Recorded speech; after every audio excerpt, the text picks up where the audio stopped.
Right, we'll have to break in now and take you live to the Lisa Hotel, where the special prosecutor, Kise Jabem, is delivering a lecture on constitutional democracy. When he is done, I'll take you back to Parliament to continue with the vetting of the Deputy Defense Minister designated, Ernest Wojajamfi.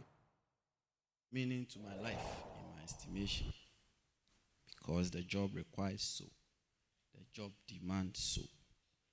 That is one aspect of the sacrifice. Purely private quests, you would say. The other aspect of the sacrifice is impersonal. That is that the position of the special prosecutor is a very thankless job. It fetches you droves of enemies daily. And it brings you into frontal contact with the lowest forms of debasement in humans. You do not go asking for it. It finds you. That is the nature of the job. Everyone wants the special prosecutor to do his job. Yet no one wants the special prosecutor to do his job. It all depends on the subject of the investigation. This paradoxical predicament is perhaps an index of the human condition, which is that though we accept that we need to rein in corruption, yet no one wants to yield freely to scrutiny. No one happily accedes to indictment. No one welcomes investigations. No one wants to be called out as suspected of engaging in corruption and corruption-related activities. And so, there is always a strong pushback intended at deflecting the focus of scrutiny and accountability. The pushback is reflected in so many forms, including the sponsorship of attacks and vile publications against the special prosecutor and the Office of the Special Prosecutor, OSP. Sadly, some of the enemies the job attracts would not hesitate to take a life should opportunity present itself. Thus, my security risk is ultra high, and I have to perpetually be on the lookout for attacks on my person. Same applies to especially the operational officers of the OSP. Such is the volatility in which the fight against corruption is being waged in our nation.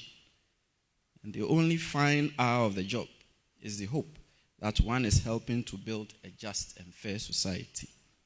One only hopes that it is not a hopeless sort of hope, and that it is a hopeful sort of hope. This perhaps accounts for the realism of only a few good men in the space, as I see it. In the ordinary circumstances of mankind, not many persons would offer their services and expend their energies in such a charged environment. The fight against corruption demands immense sacrifice from us all. It requires purging oneself of reproach first, and then forming a containment ring of communal reckoning, of not having a choice about it, but to keep suppressing and repressing such acts. It is upon this aspiration I proceed further. Part 1. The usual suspects: corruption and state capture. Corruption is as old as time itself. If you put any premium on the creation story in the Bible, then it will seem that from the moment Eve allowed herself to be beguiled by the serpent, which precipitated the fall of man from grace, the human situation has been forged negatively in corruption. I have always wondered how the serpents procured the guileful information about the knowledge of the tree of good and evil. Who passed the information to the serpent, and for what purpose? And what was in it for the serpent? What did he stand to gain from that venture? The serpent certainly got a just desert afterwards by being forever consecrated to go about on his belly. Though we are not told, it seems to me that the serpent did not act alone. Do you think? It appeared certainly to be in cahoots with others. It was a masterfully calculated act. It must have been set to it by co-conspirators who wanted to assure the fall of man. Again, it seems to me that the first case of delict, which attracted opprobrious sanctions, had corruption written all over it. In the past 26 years or so, the fight against corruption has engaged global attention on almost the same scale as the human rights drive which preceded it. Now we're a bit quiet on human rights, aren't we? Now we are very vociferous on corruption.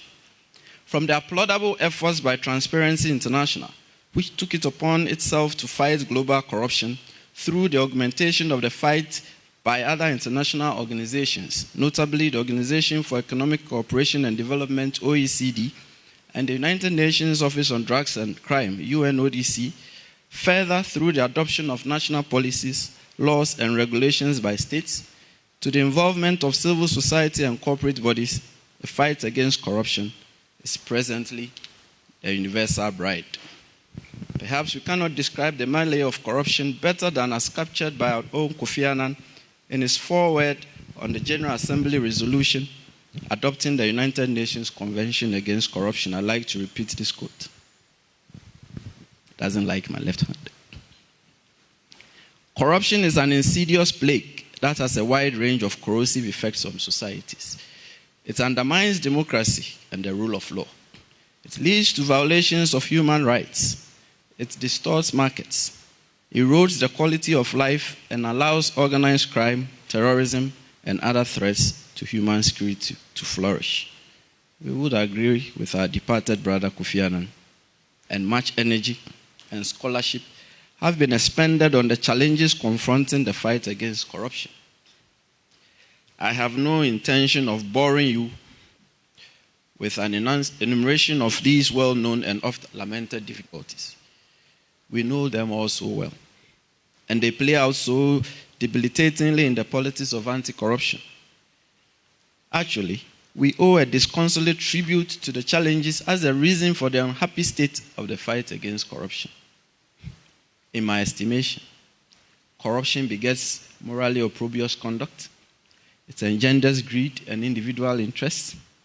It encourages the setting aside of rules. It lowers standards in all aspects of life. The effect of corruption is all around us. Huge sums of public money that could provide social amenities to our people are funneled into private pockets. We hear stories of corruption in almost every interaction with the systems of the state. We hear talk that apparently one needs to pay a bribe to obtain some government jobs, to obtain school postings, to pass exams, to triumph in elections. Does that sound familiar? Even to obtain some state identification documents. The list is endless. In this society, which is governed by what I term pay-to-play rules, the poor and the marginalized lose out completely. The other suspect, state capture, is itself a form of corruption. It is characterized by a few interests and persons capturing the decision-making and resource allocation systems and processes of the state.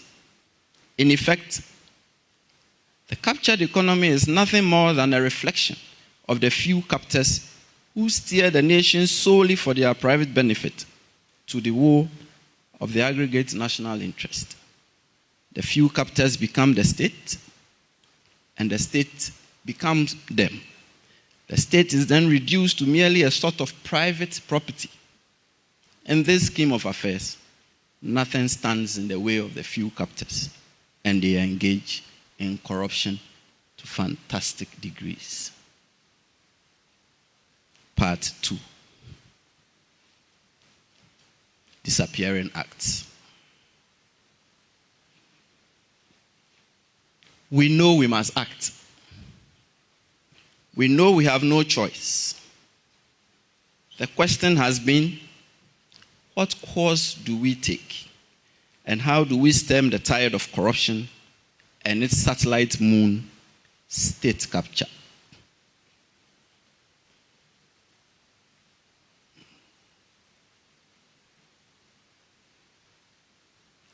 This light is very unfriendly. I can hardly see what I'm reading.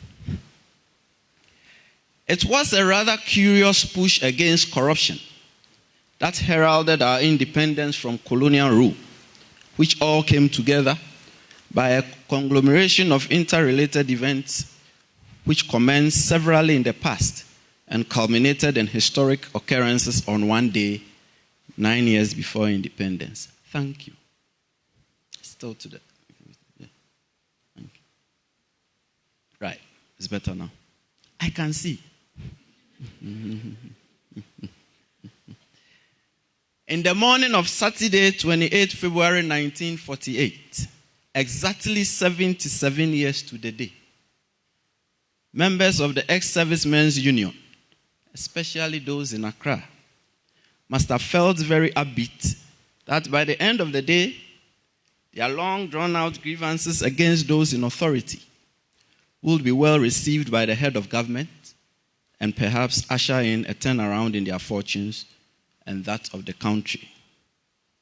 However, by about 3 o'clock in the afternoon, 3 had been shot dead, and more than 60 lay writhing in pain from various degrees of injury from gunshots. Their crime?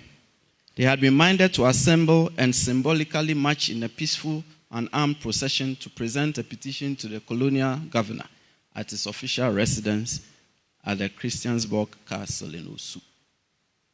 Upon reaching the triangular intersection of what was then Row Road, Castle Road, and Christiansborg Road, they were ordered by Superintendent Imre, a white superintendent of police in Accra. The order was simple: halt, turn, and disperse. They refused. Imre then ordered his men to open fire at the procession. His men refused. Imre, who appeared to have had some misgivings about preparations for public order that morning, as his men later recounted, carried out his own order by grabbing a rifle and shooting at the procession.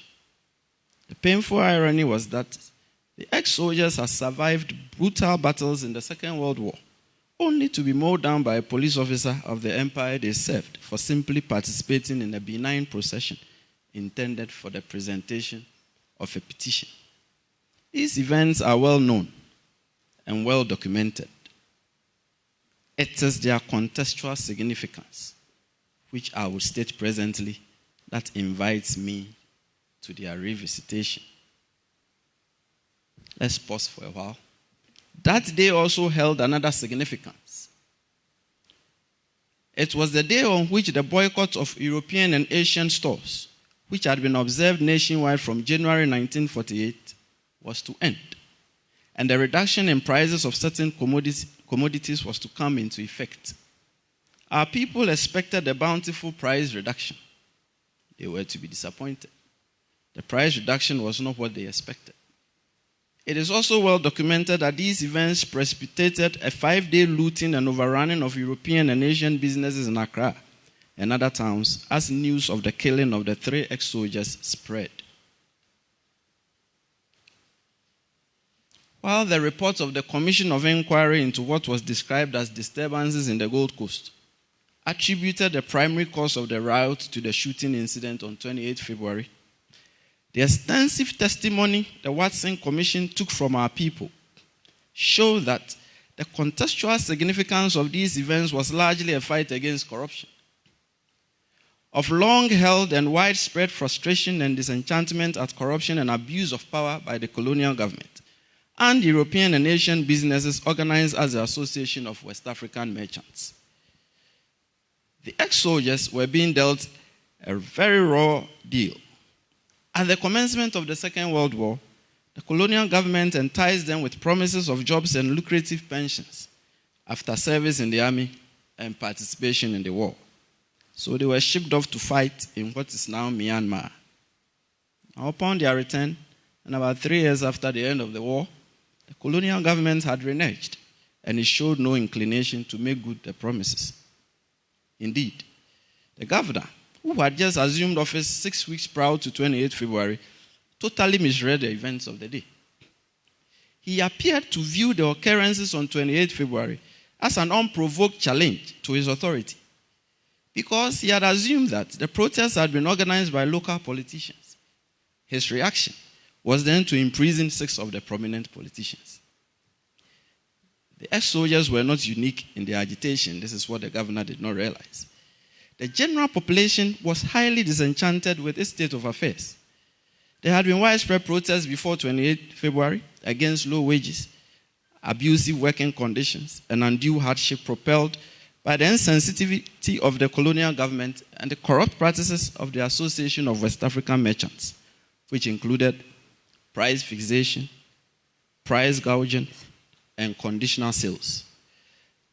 The testimony collected by the Watson Commission showed that the association, which controlled the import and export market, was sometimes making as much as 75% profit on each commodity sold.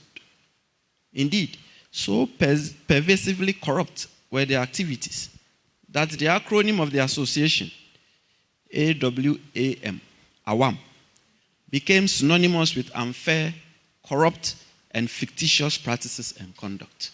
So when you're watching a movie and you go, oh, this is AWAM, you should know where it is coming from.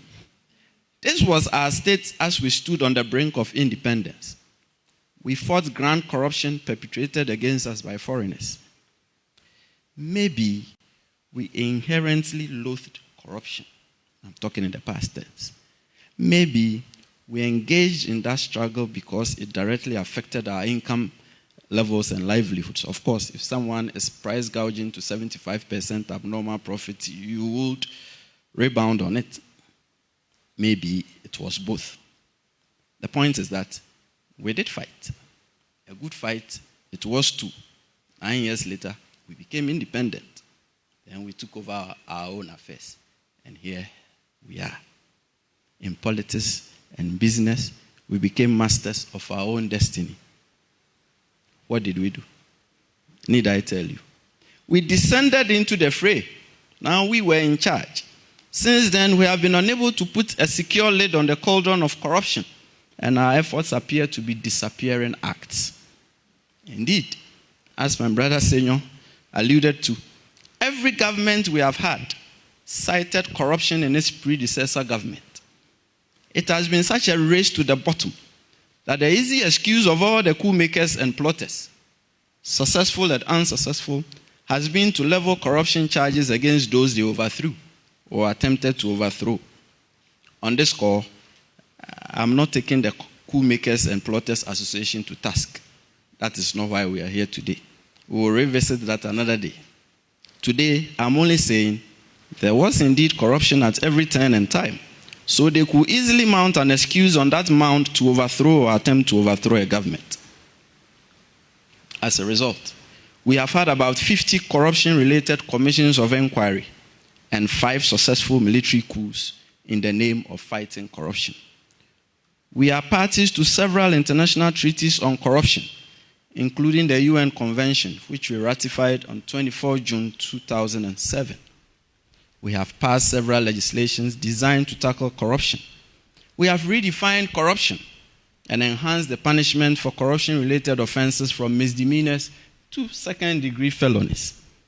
We established the Commission on Human Rights and Administrative Justice and the Serious Fraud Office, which we rechristened the Economic and Organized Crime Office.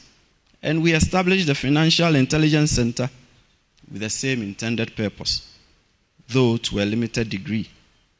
And in 2014, we instituted the National Anti-Corruption Action Plan, which recommended the establishment of an independent prosecution authority to effectively tackle corruption.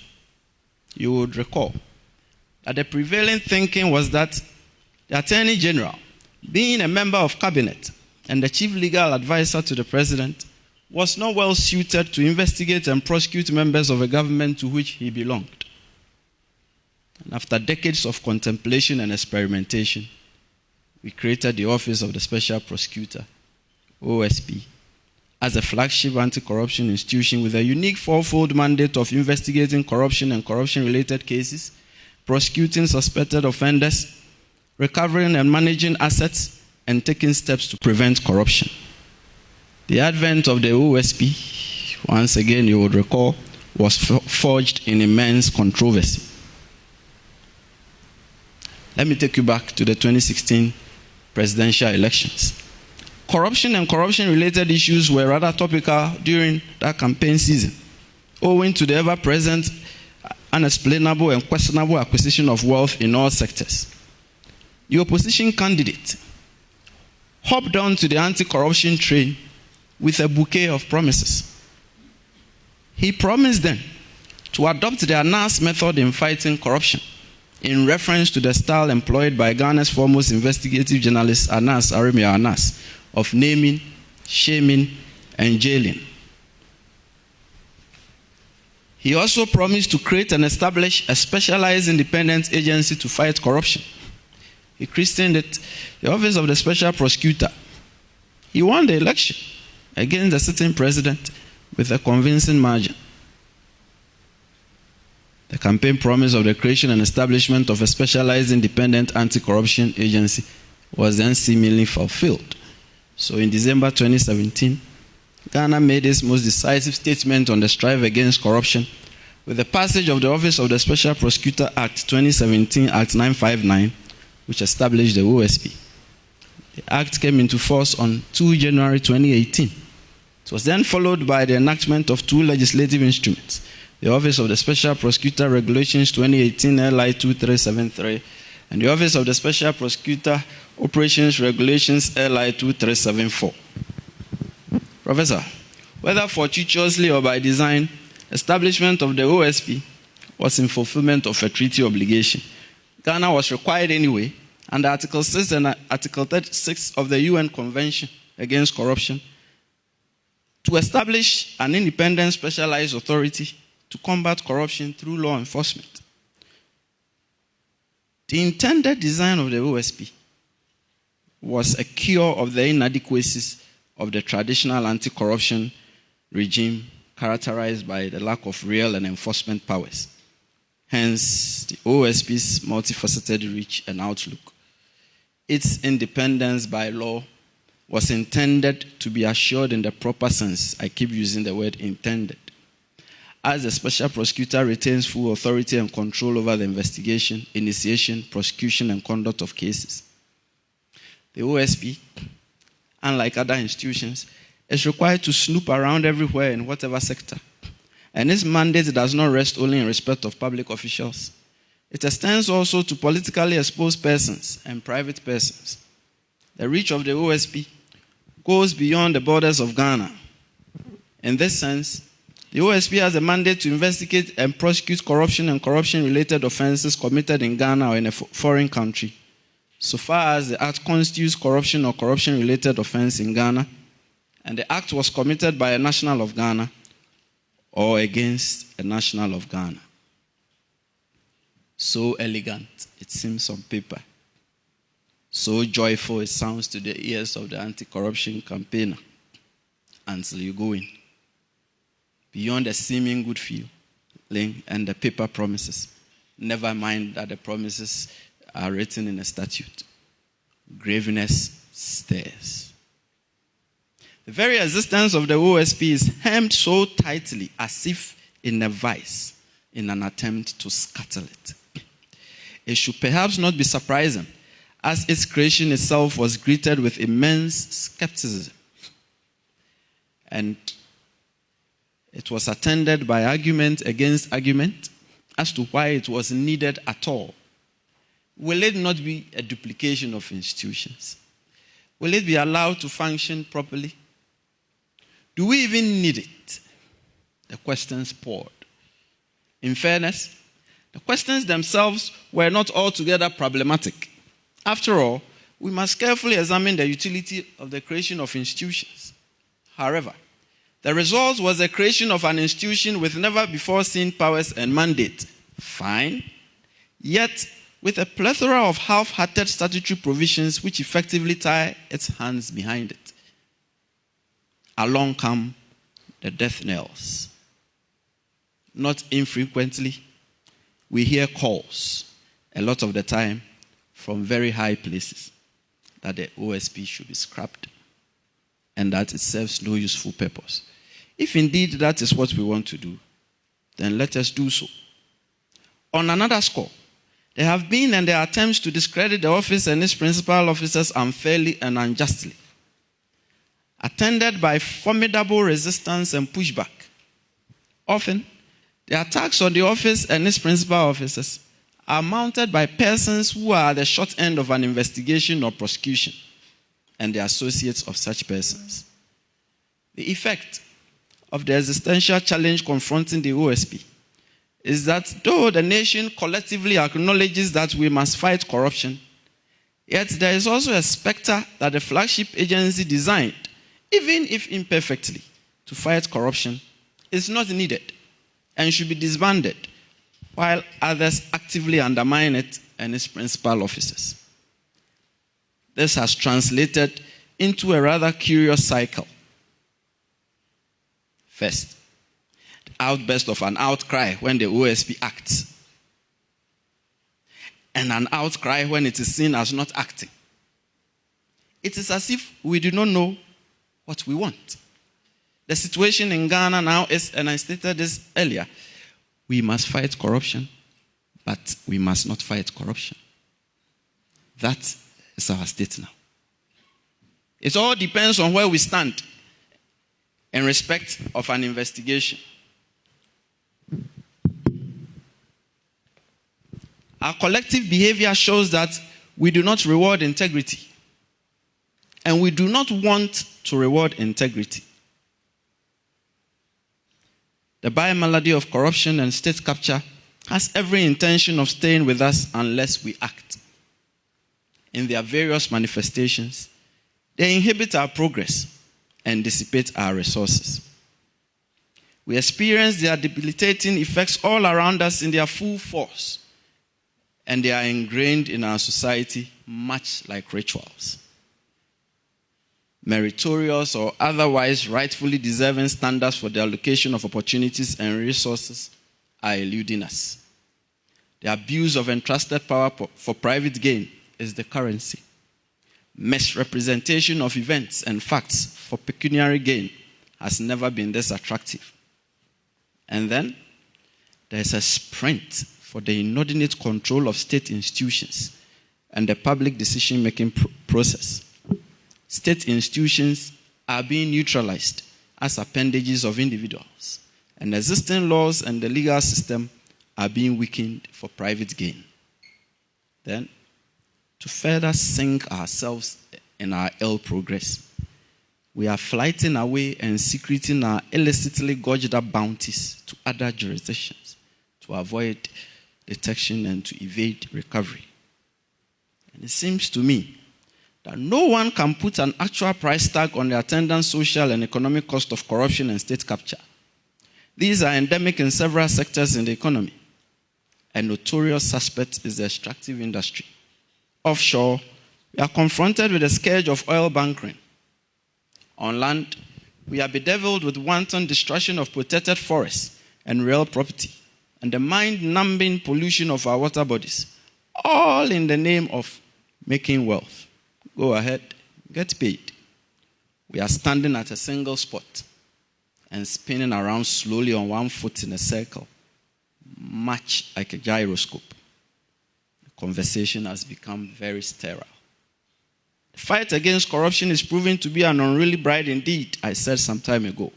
She is not lending herself to agreeable domestication and cohabitation. And we are not recording much success. Our progress is hampered, and we are unable to move the needle of development to any appreciable height. Our story is a cycle of self-defeat and disappearing acts. First, we begin by collectively acknowledging that we must fight corruption. That sort of lights a glimmer on the horizon that there is hope.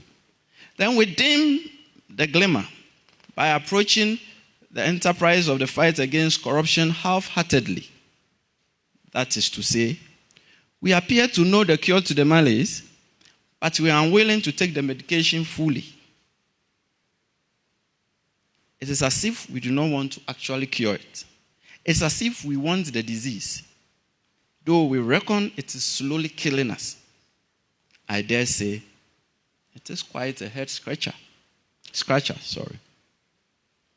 Citizens view anti-corruption law enforcement institutions as largely hemmed in by political marginalization, and thus part of the problem. This is because citizens perceive a high incidence of impunity among the elite, as they should, and that corruption investigations will invariably amount to nothing and yield no consequences. I do not blame them. Further, citizens view those in authority as a problem, and they are quick to condemn corrupt acts attendant upon official acts, as they should.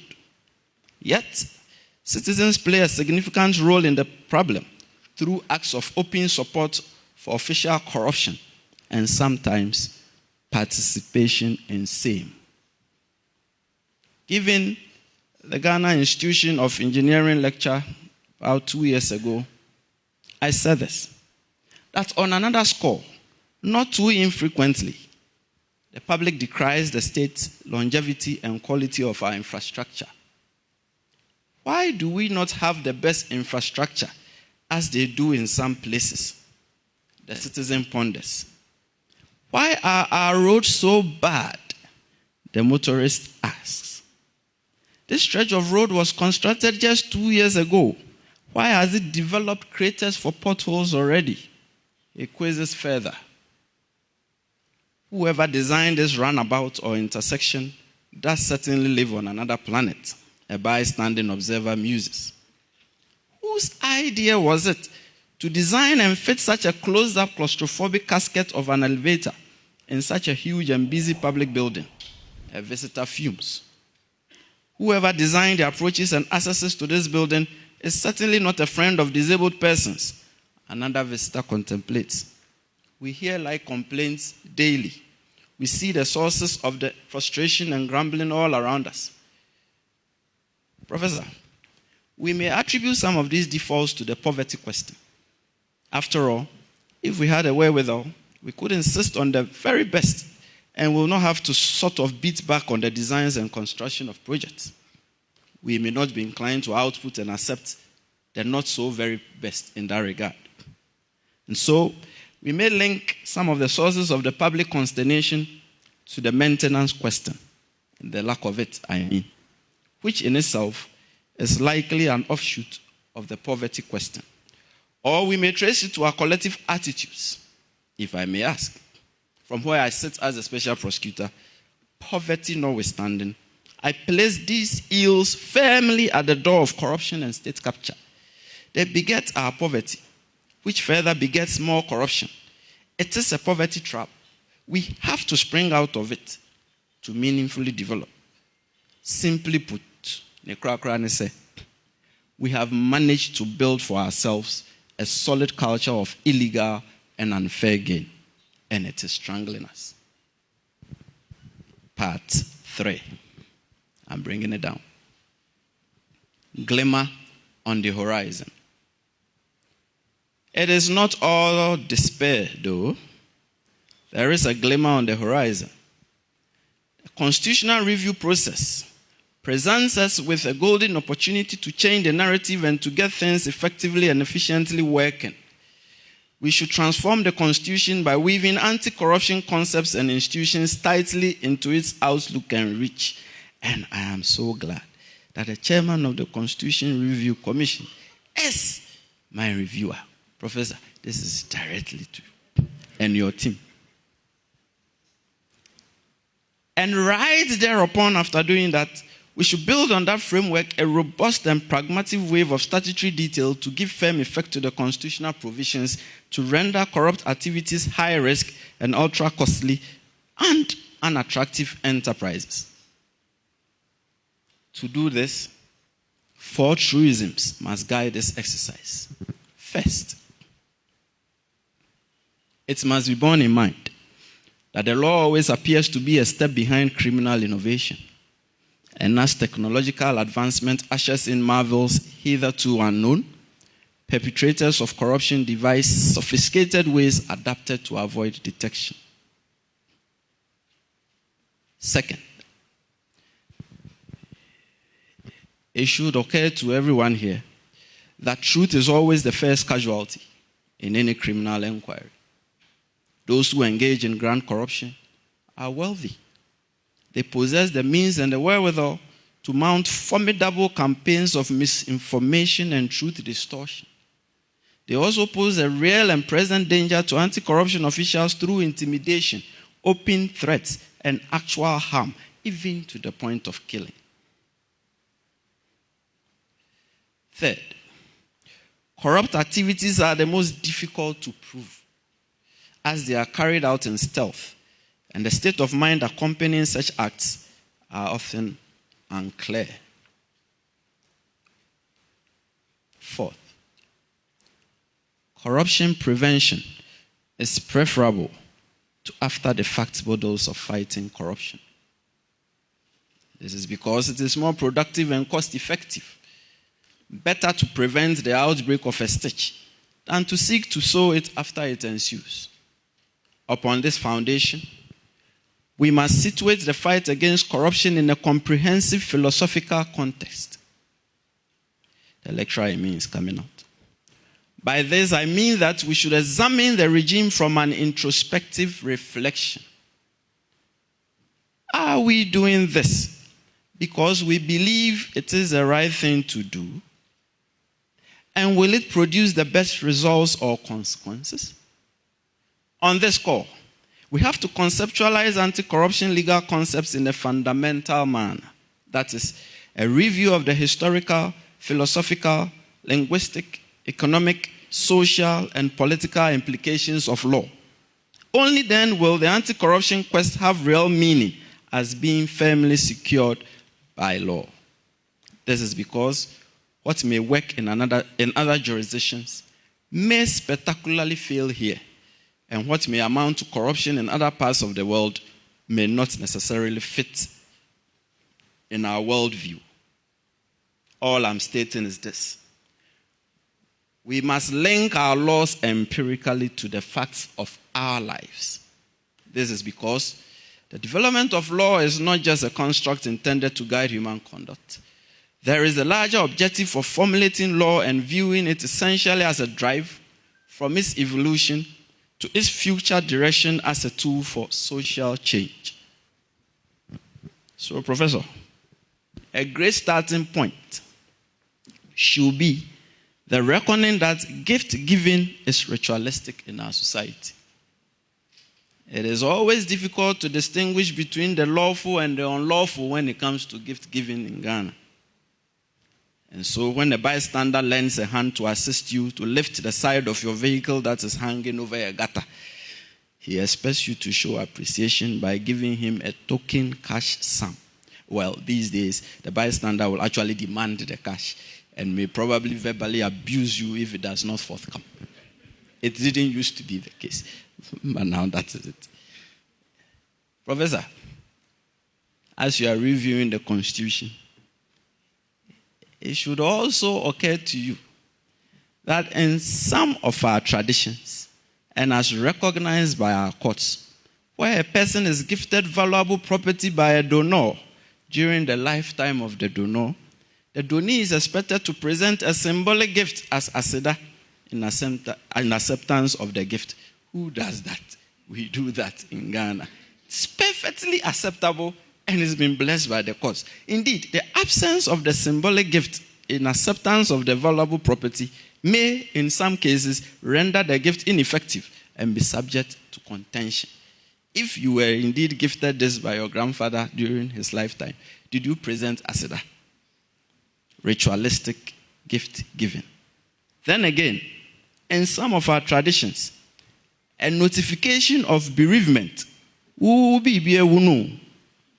you are notifying an important person and inviting that person to the impending funeral. Sometimes you are required, if you are smart enough, to accompany the notification of the bereavement and the invitation to this important person, schnapps and a symbolic cash sum. This signifies several things. For instance, it may signify the premium you place on your departed relative. It may also signify that the person you are informing of the bereavement and inviting to the funeral is highly regarded by you and your family, as well as an indication of the funeral donation you expect from the invited person. So you give the snap, you put a cash sum on it, a notice to the person you are informing and inviting to the funeral. Do as I have done in multiples. This is our society. All I'm saying is that our society is one of promise for promise, gift for gift, give and take, and live and let live. This should guide our anti-corruption constructs, not what the white man tells us.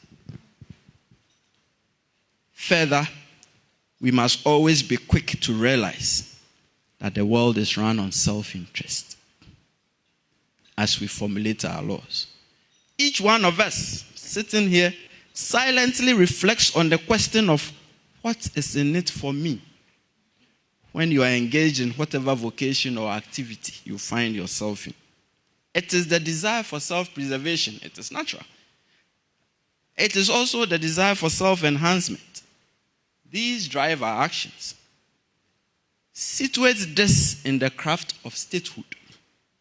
Often, the interests of the populace get lost in translation and are sacrificed, as opposed to the interests of the main actors whose opinions and actions dramatically shape the course of the state, whether for beauty or for debasement.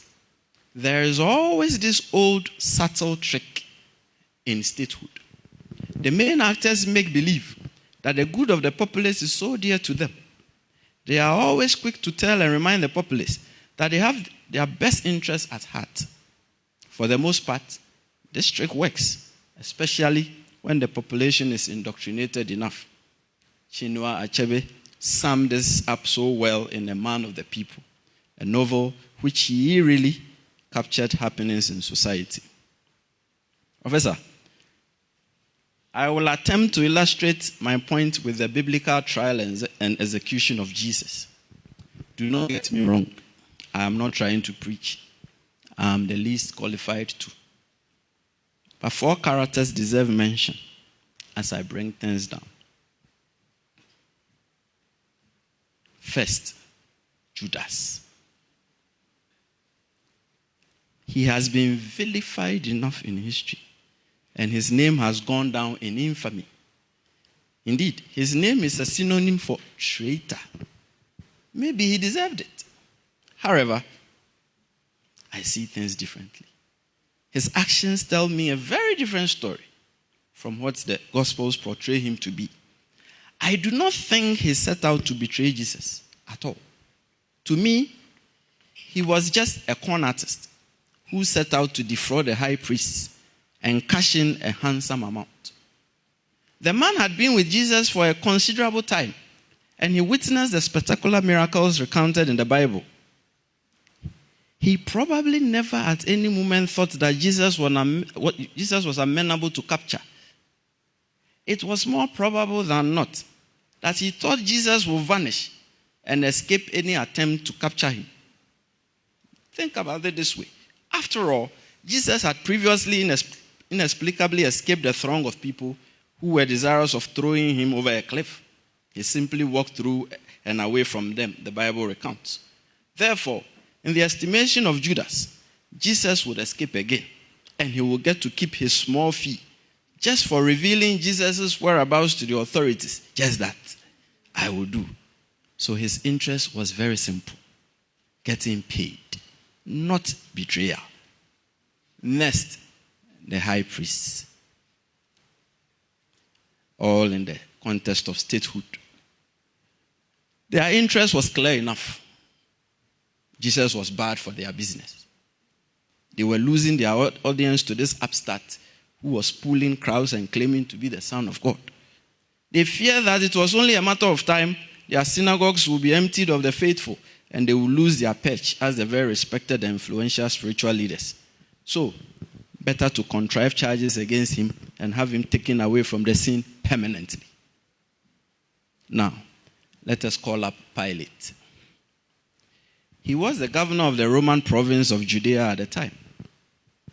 The Gospels appear to portray him as a reluctant judge who pronounced the death sentence on Jesus. However, for a man whose contemporaries described him as prone to unnecessary violence and brutality, His dramatic public washing of his hands to signify a lack of responsibility for the killing of Jesus belied his real interest. It was simple. He was saving his own skin and ingratiating himself to his boss, Tiberius Caesar.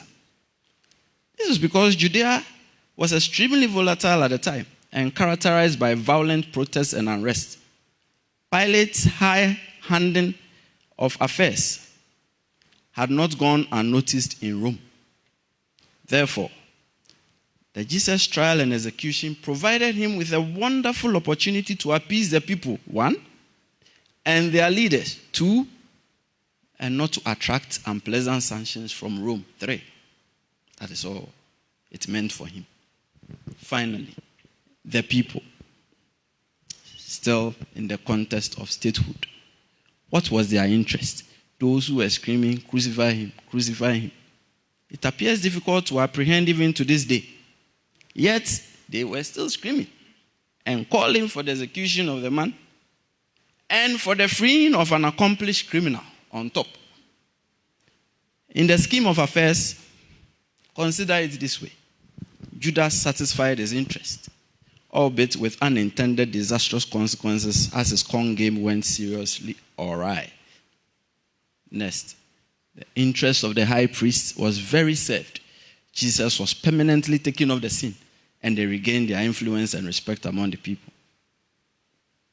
Pilate also served his interest very well. Tiberius Caesar left him to his designs for a while. What about the people? My interest. It will appear that the trial and execution of Jesus served them no useful purpose. So the old statehood trick really worked well and served the main actors satisfactorily and left the people with nothing. Professor, this is my point. There is sound force in the reckoning that there is no objective way of doing things or attaining heights from an individual perspective. Consequently, societal interest must remain supreme. In the end, our collective good is worth the fight against corruption, and we must always guard against the tendency of personal interest overriding the common will. The mantra should be, our collective ailment, our collective solution. On the back of the foregoing, I call for the following, still directed at the professor. First, we must write the office of the special prosecutor into the Constitution and board it up firmly. Please do not dwell on me. Leave me out of the equation. I'm just one person, obviously. My tenure will end at some point, and like everyone else, I will leave the scene. I say so because my experience has been that the OSP is being increasingly equated to me.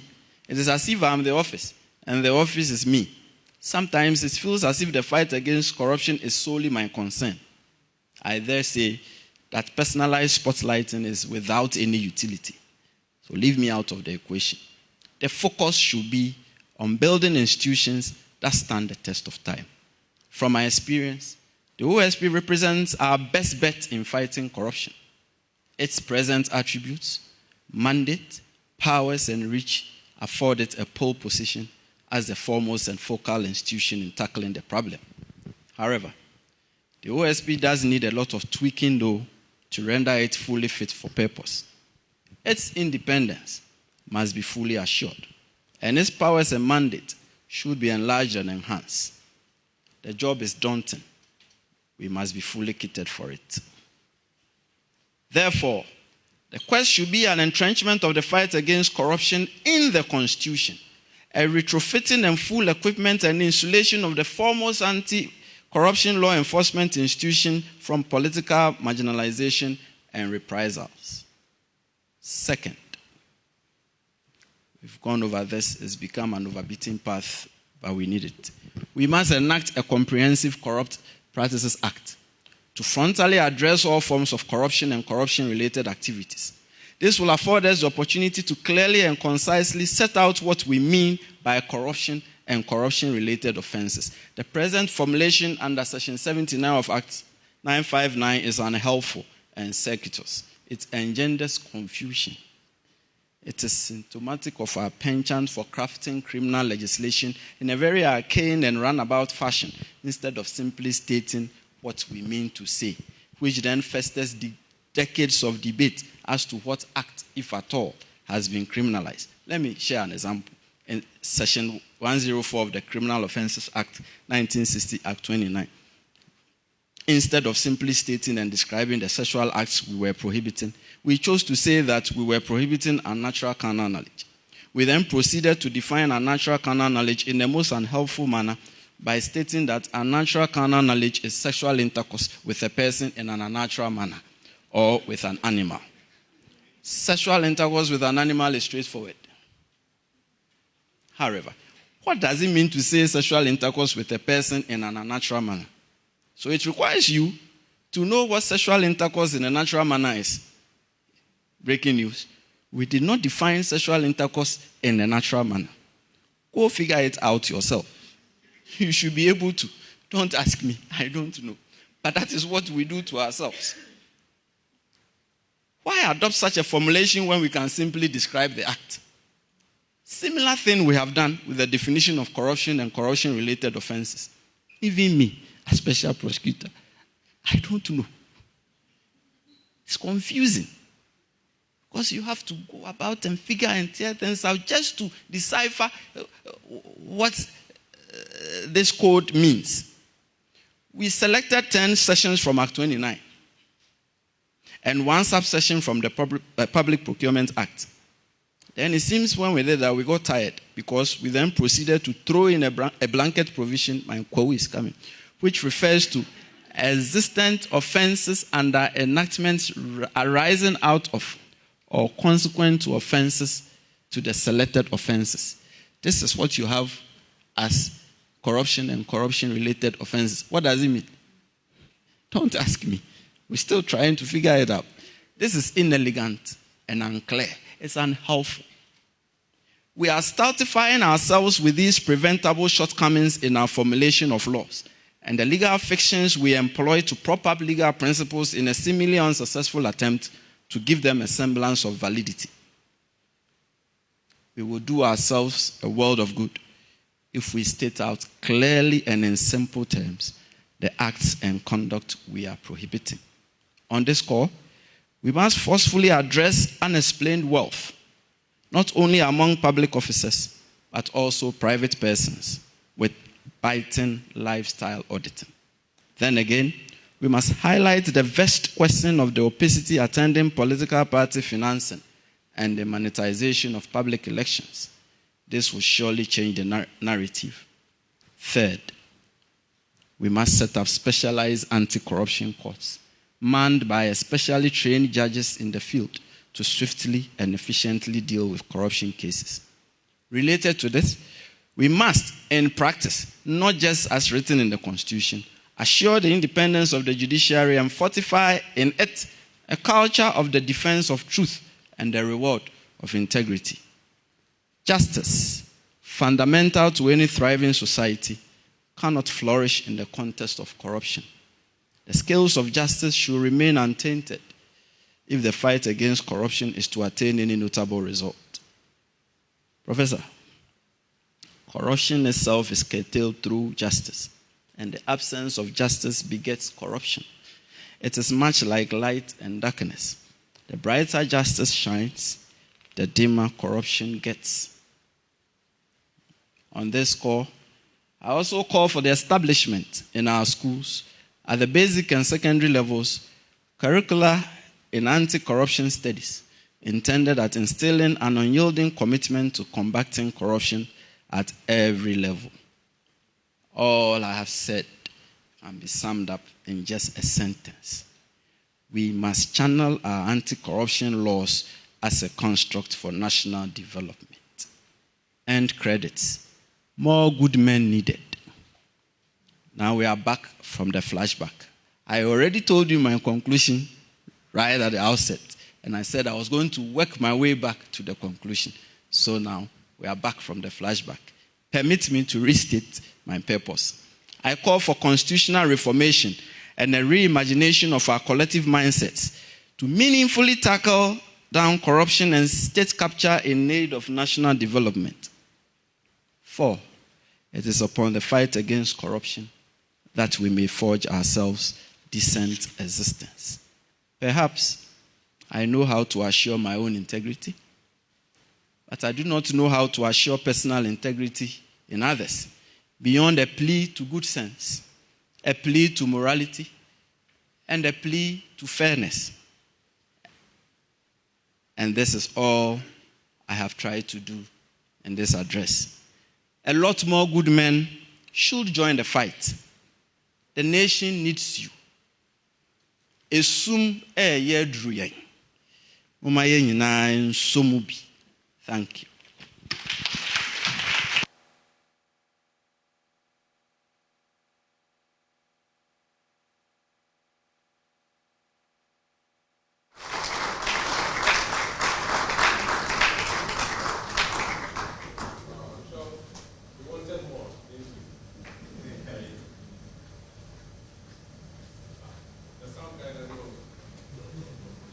This corruption. They just corrupted the mic. But no, I think we've gone through a lesson on corruption, the Bible and betrayal, Judas, the culture of gift giving, and the role of the Constitution. And there's a dare on the chairman and Prof sitting before us. I think Kissi Jabi, the special prosecutor, deserves another round of applause from us. Thank you.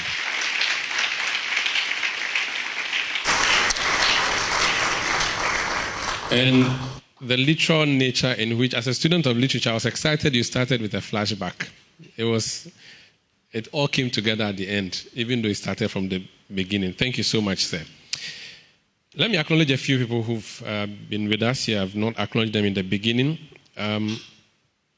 Daniel Macaulay is chairman of the Magdan Group of Companies. He's here with us. Numo, please give us a wave. Thank you so much.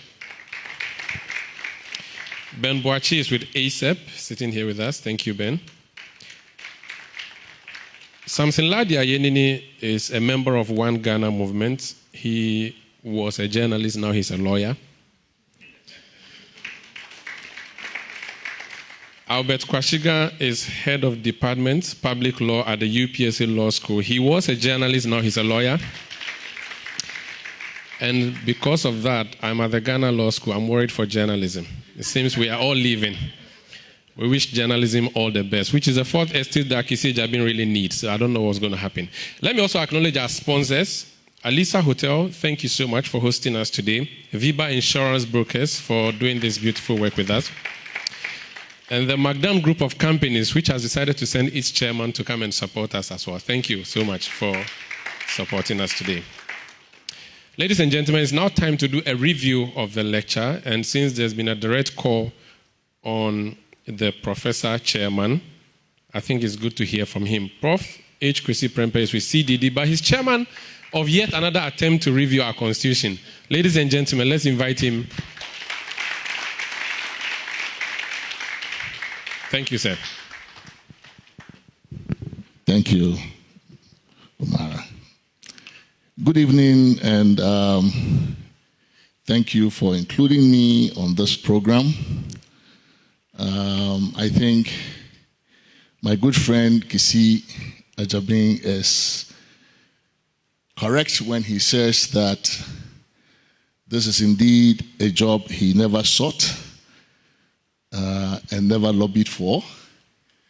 And I think it is clear from his presentation that we have indeed taken him from some other vocation or profession he would most definitely have excelled at, which is not the law, something that he does very well. But I think, just like Umaru Sanda said, I mean, when I read this, I was very attracted by the literary quality of the work. It reads very well.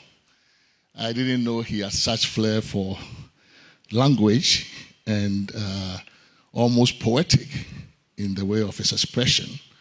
So clearly this man is a man of many parts, could have done something else with his life, could have become our Chinua Achebe We haven't produced one at that level yet, globally, certainly not in contemporary times. And unfortunately or fortunately, he gave up all of that prospect to come and take what has become for him a thankless job. I find it actually quite fascinating that he managed in the end to kick this ball right into my court as the current, the chair of this current exercise at Constitutional Review. Now I say that because in 2017, I was among a few persons, the late Akoto Ampao being one of them, who were called upon by the then Attorney General Gloria Kufu to assist her to work on this idea of an Office of Special Prosecutor, to help conceptualize it, put an outline to it, prepare something that could be used legislatively for her advice. So we did quite a bit of comparative research, wrote a few memos for her attention, and helped somewhat with the drafting. And I remember that we went even to Koforidua, what was it, Capital something Hotel, with the Committee on Constitutional and Legal Affairs, working on the draft from the Legislative Division, trying to get this into law.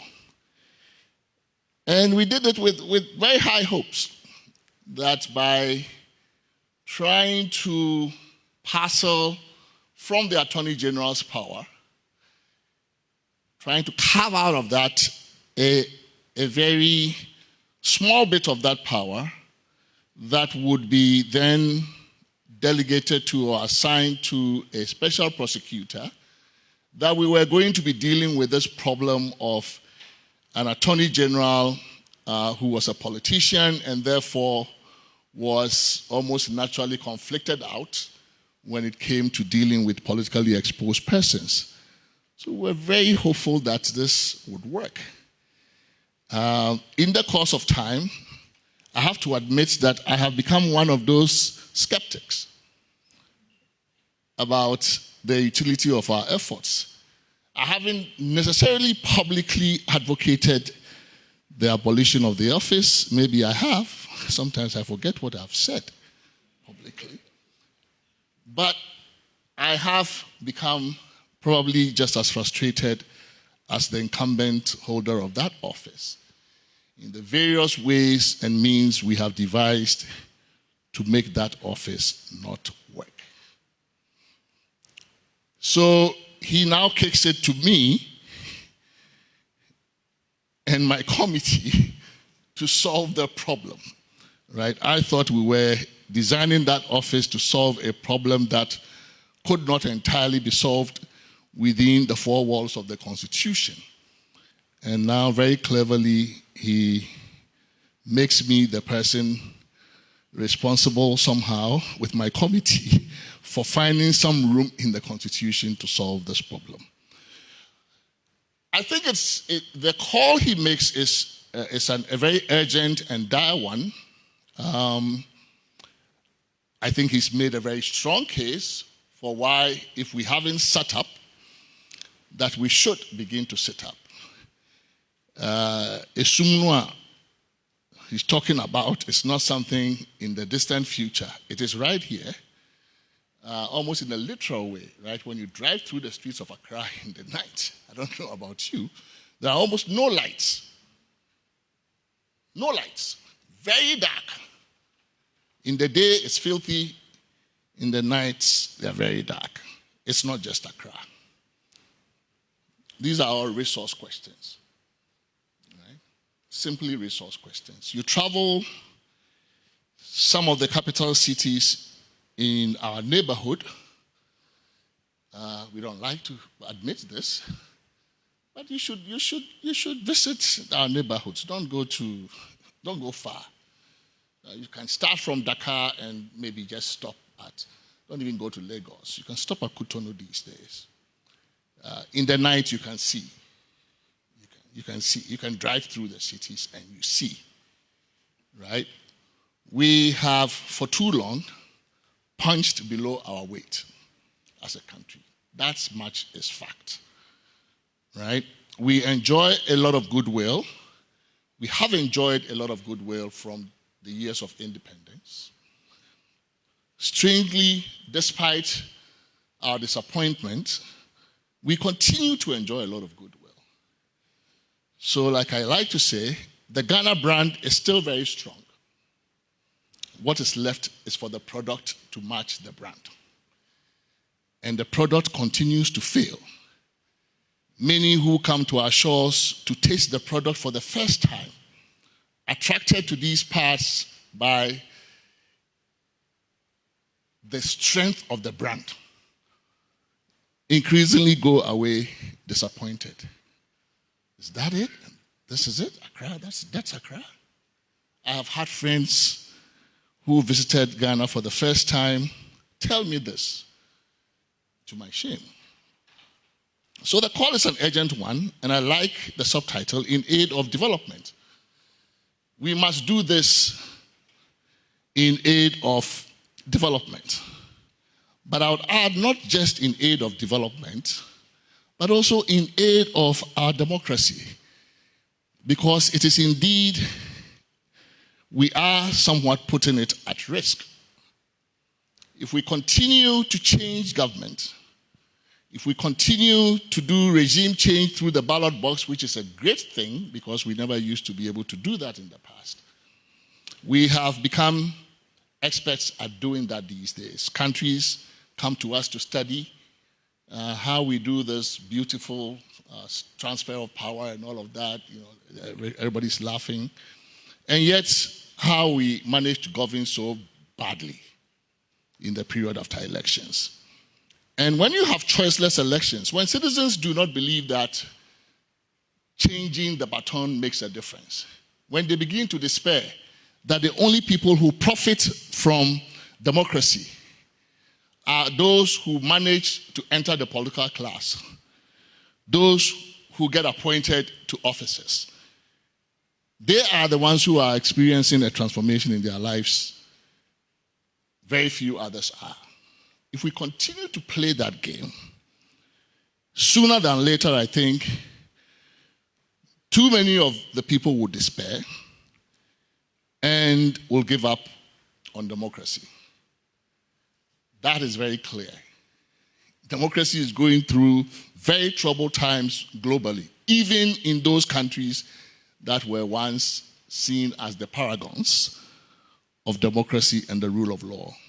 So I think the call he makes is a very urgent one. We must do it because we are falling too far behind the development ladder. Ghana is not looking good. I went to Kumasi just this past weekend. I almost never fly. I've only gone by air to Kumasi once in my lifetime. It was probably paid for by somebody. On my own, I always drive. And it's a tortuous journey. Right? It is just, these are the two largest cities, right, in the country. And that is what links the two of them. Not too long ago, I did a similar journey on the other side, on the coastal side, going for a funeral somewhere in this Brakwa area in the central region. This is the link between Accra and where we send our visitors who come. 30 December, wherever. We send them there to see the forts and all the slave tourism. Don't we feel shame? How we travel that distance and the risk to our lives. I mean, this is not right. Right? So when he calls us to really do this for ourselves in aid of our development, he couldn't be more right. This is 2025, for goodness sake. And Ghana is not looking good. But the urgency, I think, is also drawn home by the fact that We are in the throes of a sovereign bankruptcy. In spite of all of the resources that God, nature has gifted us, we have borrowed to a point of bankruptcy. And it does not reflect, right? The scale of the borrowing does not even reflect in what we see on the ground. So we're in a very desperate position now.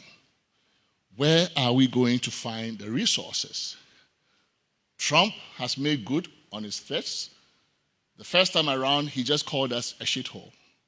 That was undignifying enough, right? That was bad enough for many of us who feel shame. Now it's not just a shithole. He says he's not going to open his purse strings to finance your health, any portion of your health bill. The USAID is going to go kaput. Now he says even the Foreign Corrupt Practices Act. You know, the US used to have this law. If you're an American company, you were by law, by US law, prohibited from using bribery and corruption to win contracts abroad. He says, he's going to do away with that. Why do we have to help these countries that are corrupt already to fight corruption? So he's going to take care of that too. In other words, as every other country looks inward, increasingly countries in our part of the world are going to be on our own. So the call is urgent, right? And there are too many reasons, I believe, why we should heed that call and do so now. So I think the points made are really very critical. I take exception with a certain portion of it, and I'll get to it. But I think what he has painted is a picture of a country where what has to be high-risk behavior or high-risk venture is actually the one that is low-risk, and what has to be low-risk is the one that we have made into a high-risk venture. So fighting corruption has become a very high-risk venture in Ghana. While corruption has become a low-risk enterprise. How exactly you fight corruption when you have this imbalance? When the fight itself is high risk, but the behavior you are fighting is low risk, you are certainly going to produce more of the bad behavior you want to fight and very little of the high-risk behavior.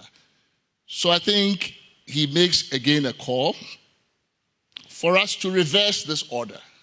There's no way you can fight corruption when the cost of fighting it is greater to the person fighting it, to the institutions fighting it, than the corrupt conduct itself, right? So the way to go about it, the essential plea he's making, let's make corruption the high-risk activity and spare him and his officers at the OSP the risk to their reputation, sometimes to their lives, that come from trying to stand as the one who is fighting corruption.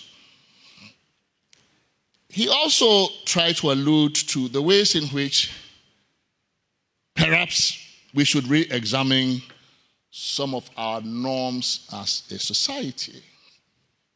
And that is a very famous, it's a very common way in which we talk about the corruption story. So you usually hear references to our gift-giving culture. It's like hospitality, right? We're not the only gift-giving culture in the world, right? I think that showing appreciation for acts of benevolence done to us by other people is actually something unexceptional globally. I think most cultures do that, right? Most cultures do that. They expect that the person who benefits from an act of benevolence or charity would express in one form or the other, some form of gratitude. And in fact, within the traditional cultural setting, where we see these acts enacted, you say, well, if you went to the chief's palace, you can't go there without anything and all of that. True, but I do not think that culturally that is where the cultural roots of corruption might lie, right? Because those acts are done transparently. We all know about it. It's a rule. It's a rule of conduct. We all know that when you go to the chief's palace, this is their protocol. It's like the price of admission, right? It could be like the filing fee you pay at a public office, right, to get forms to do certain things. There are other ways other analogies we can apply to contemporize that act we perform when we go into a chief's palace to plead our case. I think it's a bit of a stretch when we take that and say that because of that performative exercise we must perform, that somehow these are where we derive our norms around corruption. But I do think that there is indeed a cultural aspect to it, but it may not be the ritualistic, traditional culture we are talking about. Maybe it's more a certain political culture that we're talking about. And I think we have all grown to see a creeping normalization of certain practices and acts that amount to a gross distortion of our values as a society and have ended up more or less normalizing corruption in our contemporary life. So you take something and we usually use words to conceal the immorality of the act. We call it protocol, for example. What is protocol? It has come to signify all manner of things, a catch-all phrase for somehow getting to enjoy a scarce public benefit through the beneficence of a patron who has access, privileged access by virtue of his office or power to the distribution of this benefit. So protocol has become the counter-meritocratic way of getting something that all of us as citizens should be able to compete for on a somewhat meritocratic basis. But because one other person, and not you, is the one that has privileged access to the patron or to the distributor of that largesse, somehow they get the protocol and you don't. What is it? Right. It is the use of public office for private gain, to distribute certain scarce resources for the benefit of the public office holders, private relations, private associations, co-partisans, and the like. We have normalized it. So that now we can even argue, should protocol be 10% or 15%? Maybe reserve 20% for protocol. What is it? Right? It's corruption. And we should call it by the name. There are many other things we have begun to do in our politics. This party-first ideology, the idea that when you win power, your first obligation is to use public resources, starting with public office, to benefit your co-partisans, right? So that in our democratic contest, the winner of the election wins the spoils of office and therefore is entitled to distribute those resources in a manner that favors his or her co-partisans or their co-partisans. And there is an expectation and an entitlement on the part of the co-partisans that indeed that would be done. Right? So the party, which should be the vehicle through which we recruit our national and local leadership for policy making, is now turned into a mutual benefit society that puts itself above the nation and above the nation's interest in the distribution of public goods and services. Sometimes even to the point where public goods, even like roads, even things that are public goods, sometimes you don't understand why something is going around your house. It doesn't quite get there, then it goes next door. Even roads and streets in the neighborhood sometimes are diverted in that direction. So these are certain things that are taking root in our politics that is leading to the legitimization and normalization of corruption because they have become accepted practice across the political spectrum. Another one, what is in a public office for? Why is it that when your party wins power and you don't get a certain public office, right? If public office was for public service, some of the ways in which we clamor for public, my chi is also coming, right? Following from the Kwauman, who I didn't expect to have that big of a problem compared to an Ashanti man. Some of the ways in which we expect public office to be used. You can go on social media. This one didn't get this office one day. It's not good. You deserve better. Better for what? For service or for self-service? Right? So it's clear that, and I don't know, both from the position of the appointing authority, perhaps, and also from the position of the appointee, but certainly from the position of the public office is a ticket to self-enrichment. So we rank them based on which one is juicier, i.e. which ones are loaded with more contracting opportunities, more job opportunities. That's how we have come to look at these things.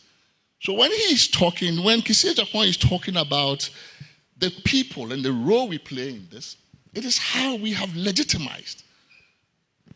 By these behaviors, we have come to legitimize these kinds of things.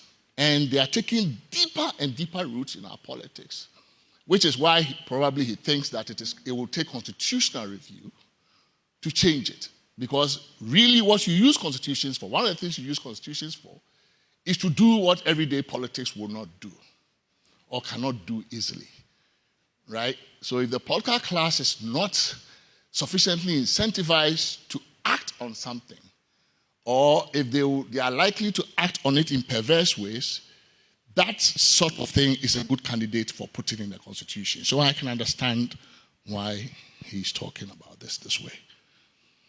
Then there is, when you attempt to fight the corruption, he talks about this contradiction. We want to fight corruption, but we don't. Elsewhere, this is called the NIMBY principle, right? Not in my backyard. So you want something done about a problem. But the moment it gets close to your backyard, you protest. So you don't want it done to you or to anybody closely related to you, but you want it done to the other side, to your rivals. And that is how we have come to see corruption.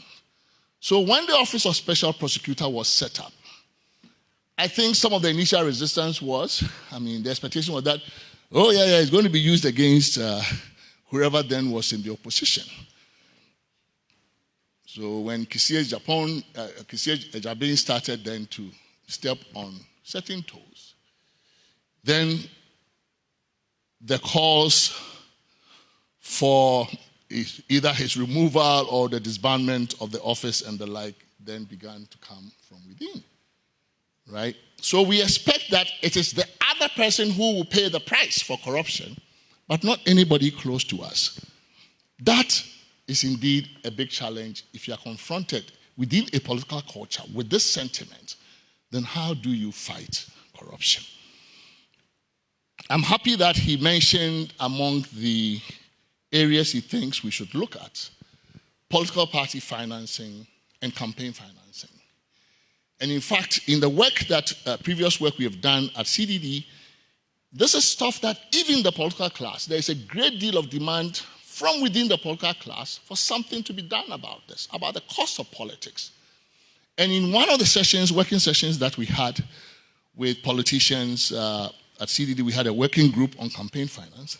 A very interesting point was made that we should find a way to make, for example, vote buying not just a high-risk proposition for the buyer, but also for the seller of the vote. Right? But we tend to think of it as something that the politicians do. It's like a one-way traffic. But I think that, if you're an ingenious legal drafter, certainly should be able to make both ends of the transaction punishable, right? And that idea came from a politician. Says, look, if you guys just try to tie our hands, but you don't put any liability, criminal liability on the other side, this won't work. I think it's a brilliant idea, right? To the extent that Kissie Jabin is calling for an enactment of a new Corrupt Practices Act. And in fact, it is long overdue. There is no way you can be fighting corruption in 2025 with an act that was passed in 1960. It's a disgrace that too many of the things in our Criminal Offences Act date back to the 1960s. How so? Why? Nothing has happened. There's been a lot of legal innovation, jurisprudential innovation around fighting corruption since then. Plenty. In the countries that believe the most in democracy and the rule of law, a lot has changed about fighting corruption. Changing presumptions, even to the point of putting the presumption of guilt sometimes on the accused person to turn it around. We have non-conviction based forfeiture laws in many countries in the Northern Hemisphere, in the democratic West, where you can actually go against an asset, proceed legally against an asset or a property in an in rem action, where you might find it difficult to proceed against the person in an in personam action, right? And millions and millions of dollars of assets have been confiscated that way, including in Nigeria. They do those things. Our laws are too old. The tools we're giving the fighters of corruption are way too archaic. He's spoken about the way we draft our laws. Plain English. That's the way to go these days. Plain English. No need for arcane stuff. That does two things. When you draft laws, they must inform the person whose behavior you want to modify, so that without even recourse to a lawyer, the average person reads it and says, oh, but I can't do this, right?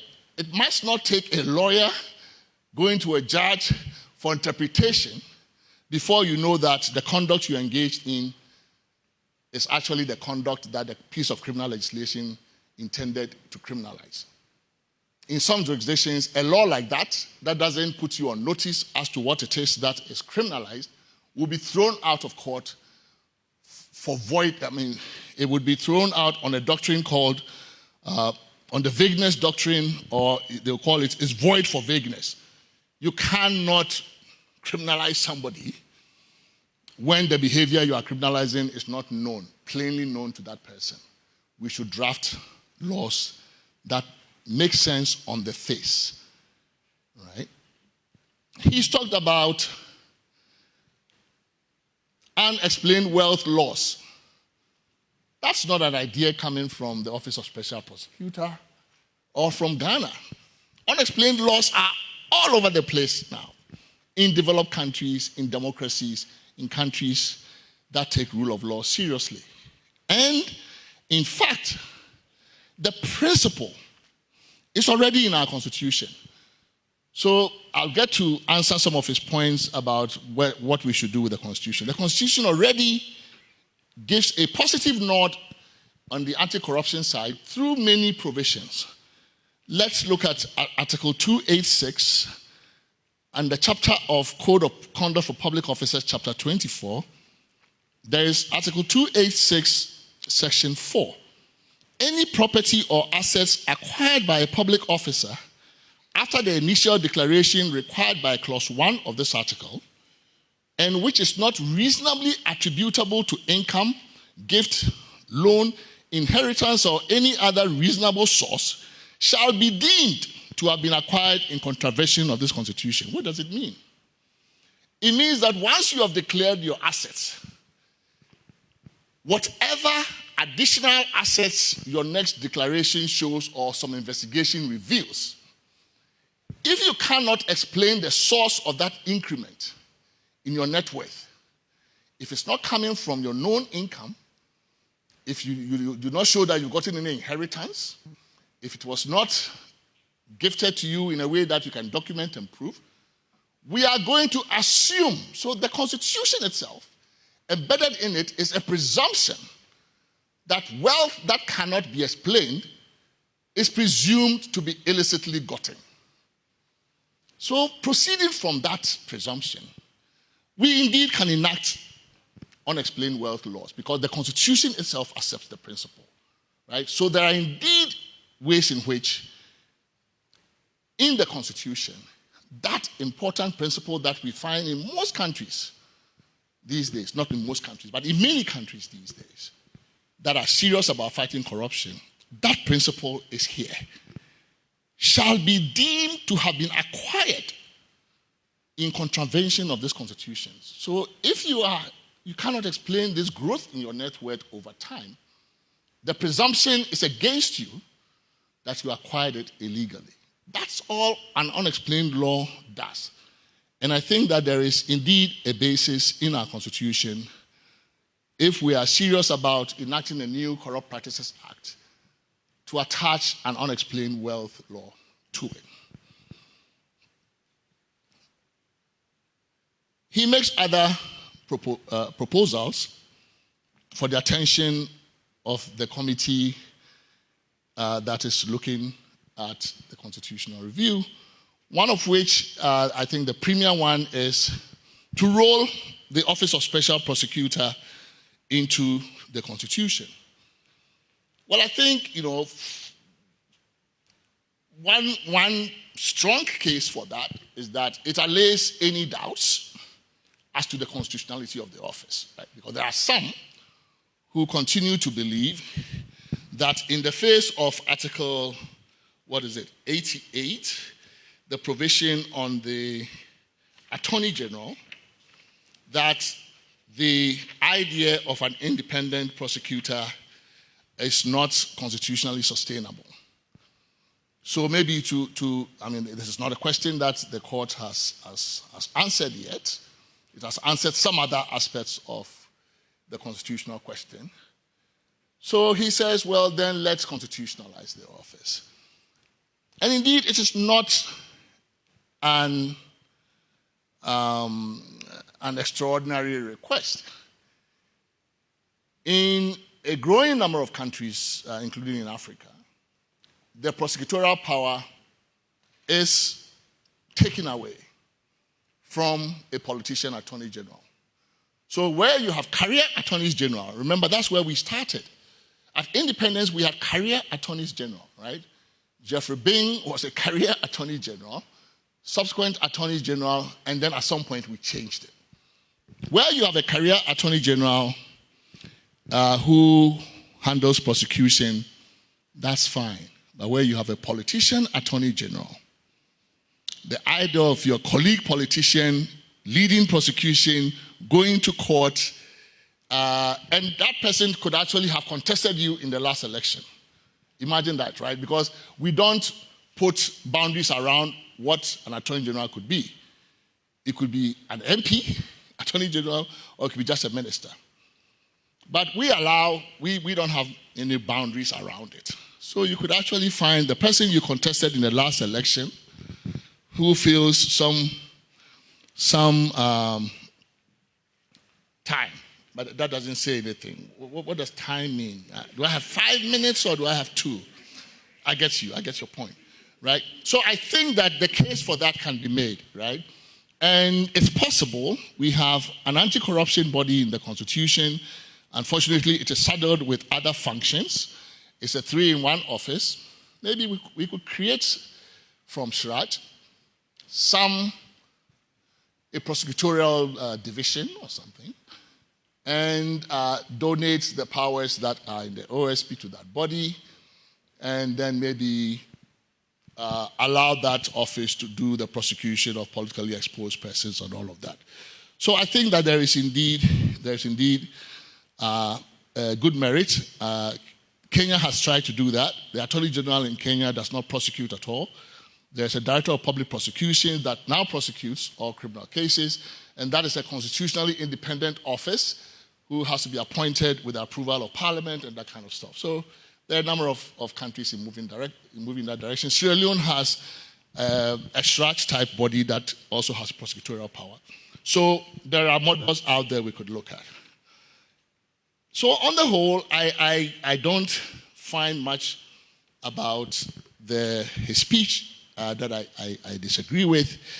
The one thing I am uncomfortable, and when I saw it in the title, A Few Good Men, and I think which also kept running through the lecture, is probably an implicit suggestion, maybe I'm wrong, that the way to really get a hold of this problem is through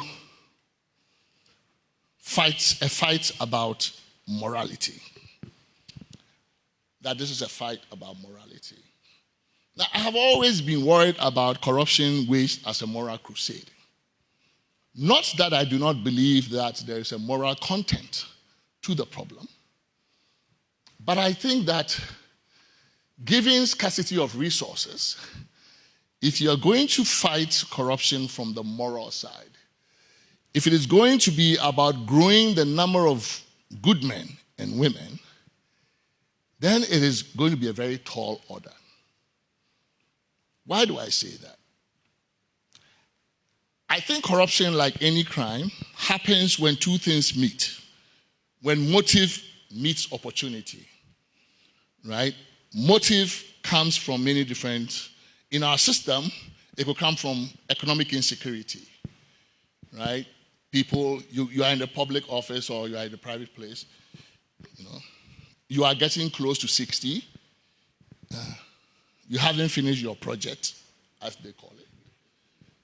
That is also the age when you have become more senior at your job. You have 5 years to go. So the pressures of economic insecurity, post-retirement insecurity, is something that we need to think about seriously. So yes, that might give you a motive. On the need side, it might give you a motive to be corrupt. But notwithstanding that motive, if there is no opportunity, corruption would not happen. So no matter how many units of need you have, if M, the motive, times O, opportunity, if opportunity is 0, no matter how high your M, the product is still M times 0 equals 0, right? So you cannot, if you leave your house today intending to pickpocket in Makola, you have the motive. But if everybody guarded their pockets and their wallets and their purses on that day, you will come back home very furious because you will not have achieved your goal. So motive needs opportunity for a crime to occur, for corruption to happen. In our system, motive is plentiful. As everywhere, human nature, motive is plentiful. Need is one, greed is another. Sometimes greed, even your values, the values in the society push you, right? So greed could also actually give you the motive. In a system that rewards corrupt people and that actually vilifies the upright, you might have a motive to be corrupt. But again, So I don't say that the motive side is not important, that the moral side is not important. It is.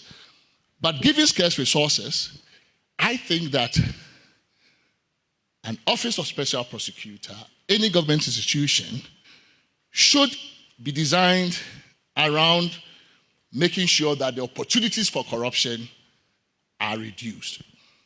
Right?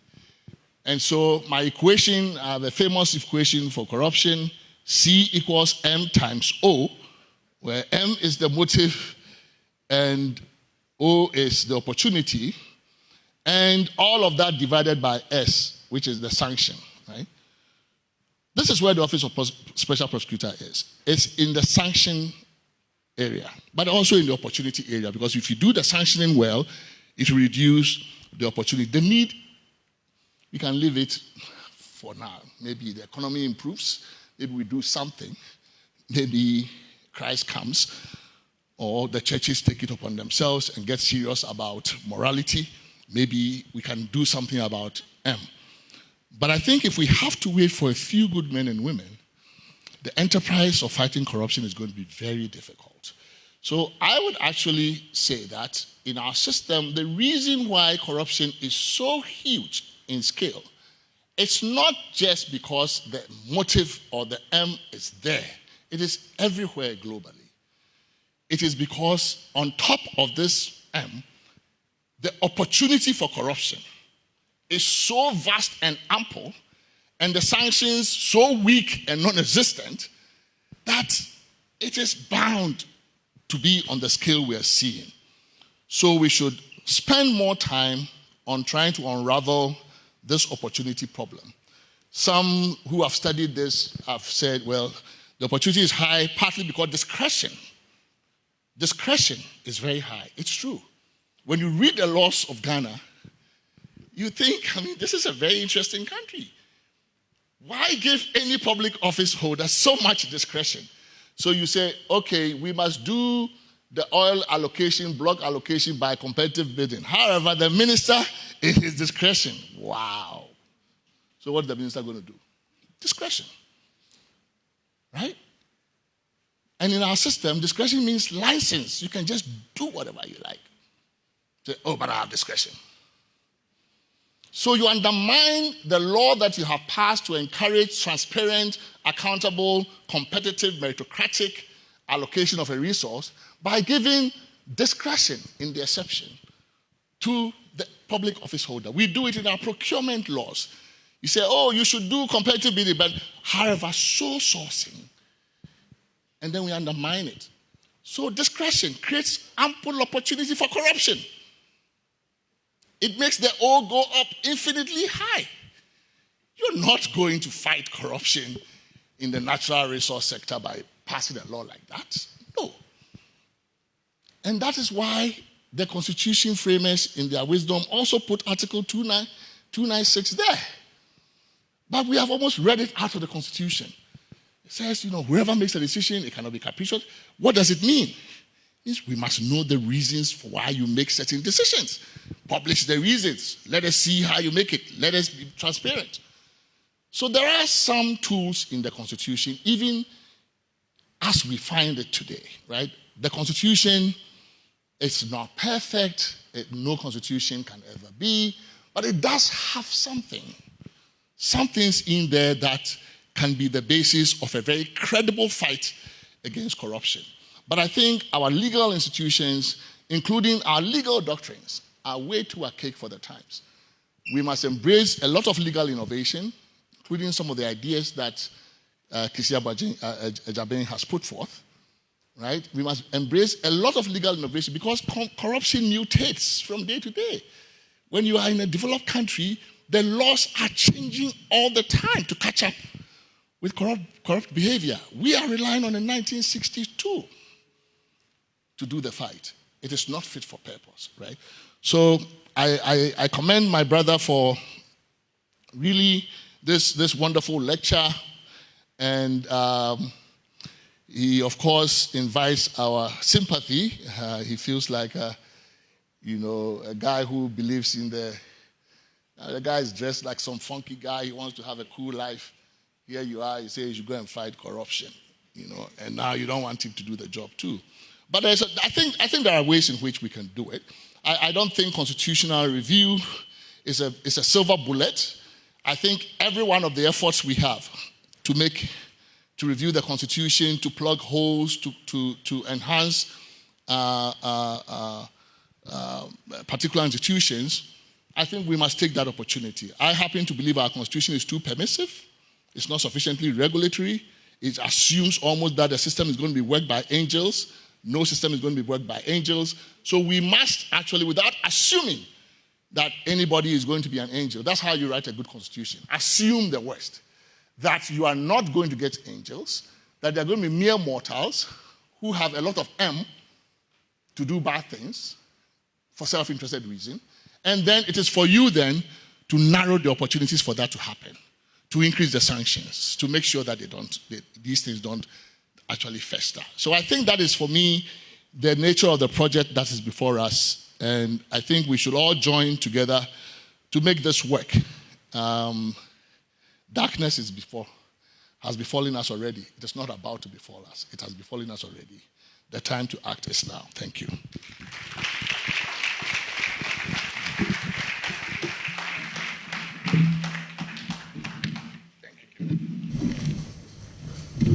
I think you can give that to Prof again. Thank you so much. Prof, I have a confession to make. I see you're looking for your chair, so I have a confession. So while you were speaking, the latest interrogator in town came around, and I don't know how to dance my local dance. I was scared. I dreaded he may ask me to do it. So I said, please sit in the chairman's seat, and that's why I put him there. Honorable, you're welcome.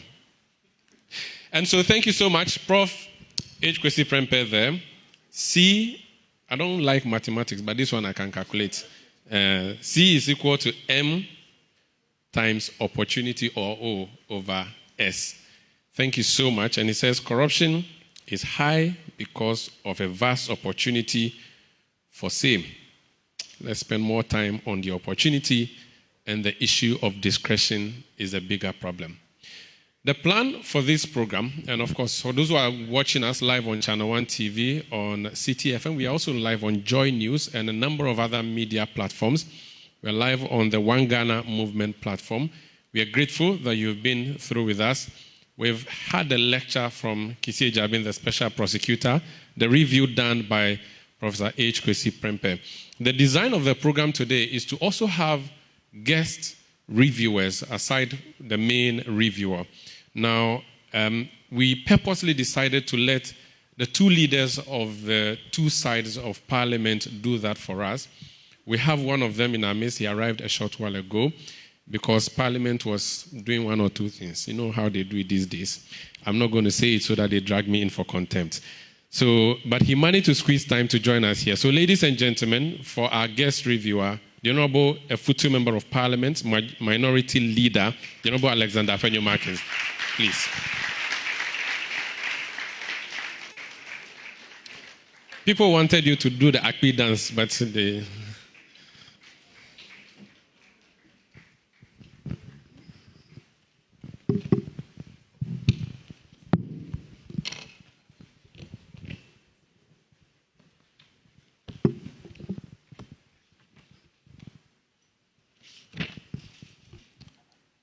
Good evening to you all.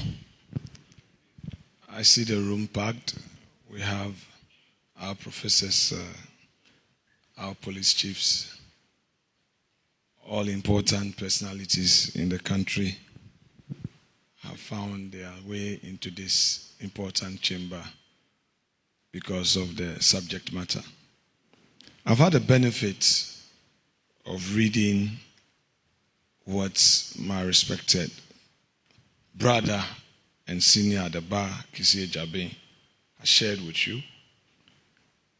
And I would attempt to add my voice by way of review to some of the issues that he raised.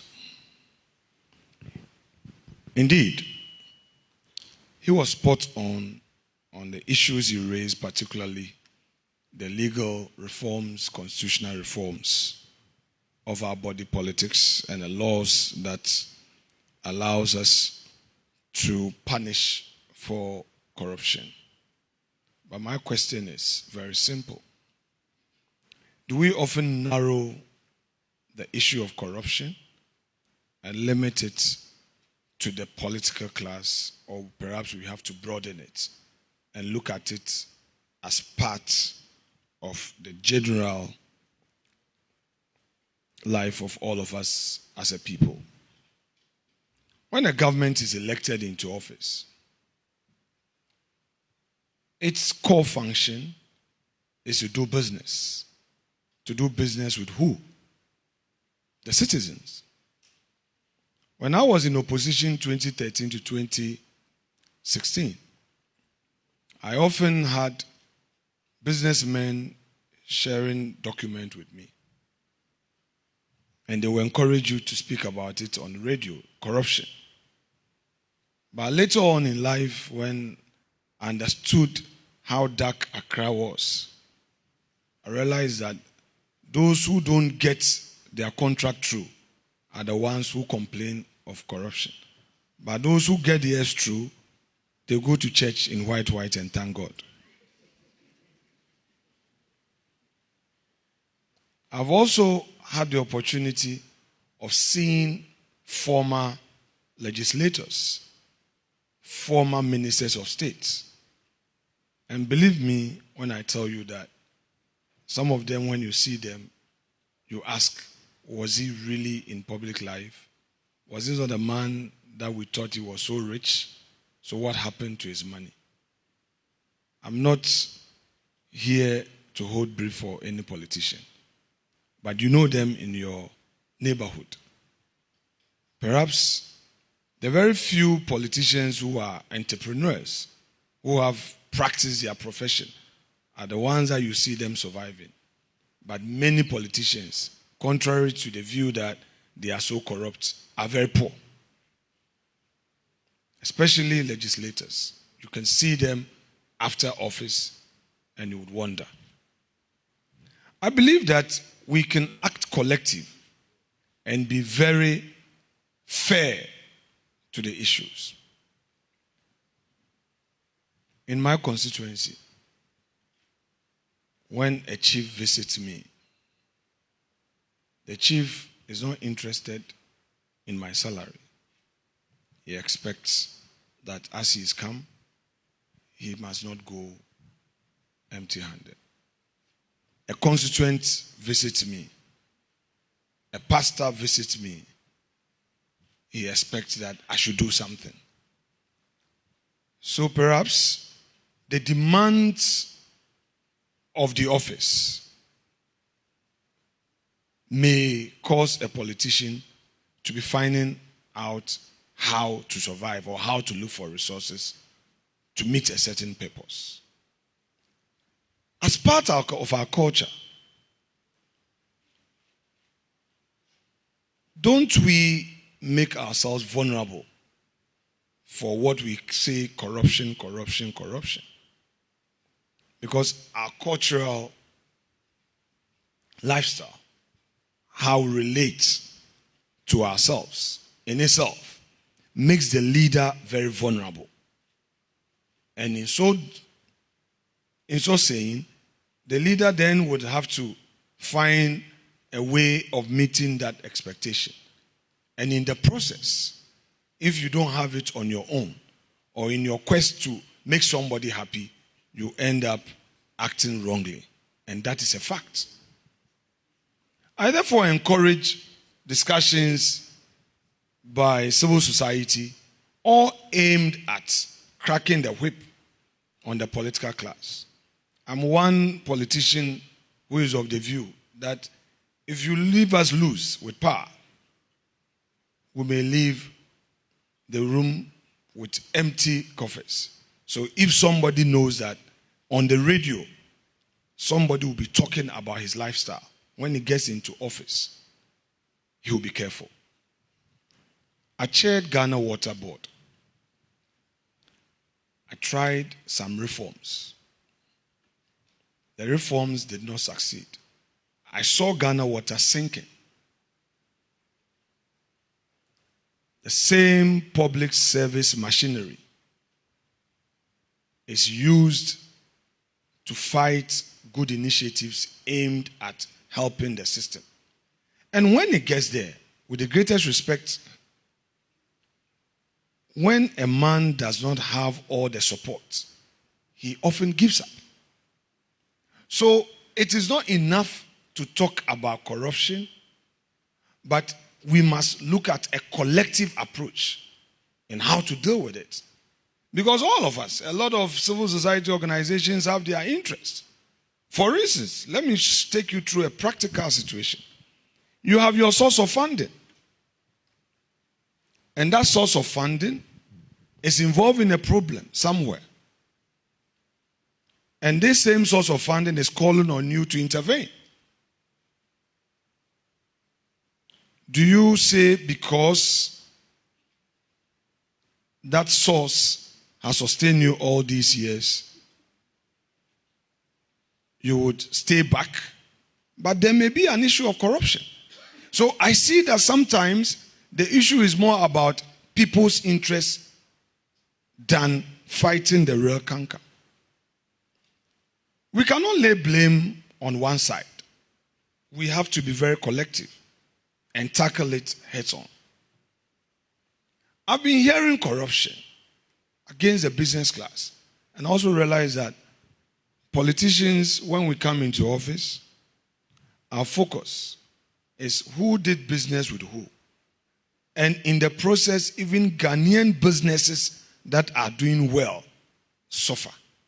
But you have foreign entities that have gotten the same contract or even more or bigger in quantum. But because it's a foreign entity, there's nothing like corruption. Can we also look at that? Is it also born out of envy? How come Kojo Mensah Enterprise got this huge business? But if it is a foreign owned, there's nothing wrong. So we talk about cantonment, looting. But if you go there, you see Turkish, you see Americans, you see British, you see foreign nationals mounting high-rise buildings. Is it that if you are a foreigner, there's nothing like a corruption tag? But if you are Ghanaian, you would have to answer questions. So people then end up getting their own alter egos, hide behind them, and then find a way to say that, oh, it is an Indian business. Oh, if that is so, then OSP will not come after you because the owner is a foreigner. So, ladies and gentlemen gathered here in this room, I've heard Professor H. Kwesi Prempeh reviewing Kissie Agyapong's speech. The laws are just not enough. It is our collective will, in my humble view. And in the process, as citizens, we must not ever give up. Because giving up would mean to lead us to a failed state. That cannot help us as a nation. Let us continue to crack the whip. Let us continue to be hard on the political class. But at the same time, other actors in that chain of corruption.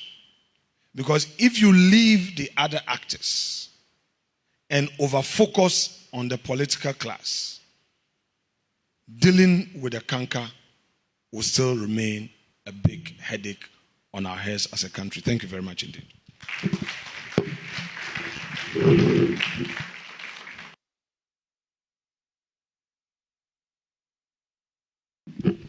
Thank you so much, Minority Leader, MPA Futu Alexander Apenyo Markins. I think we can give him another round of applause.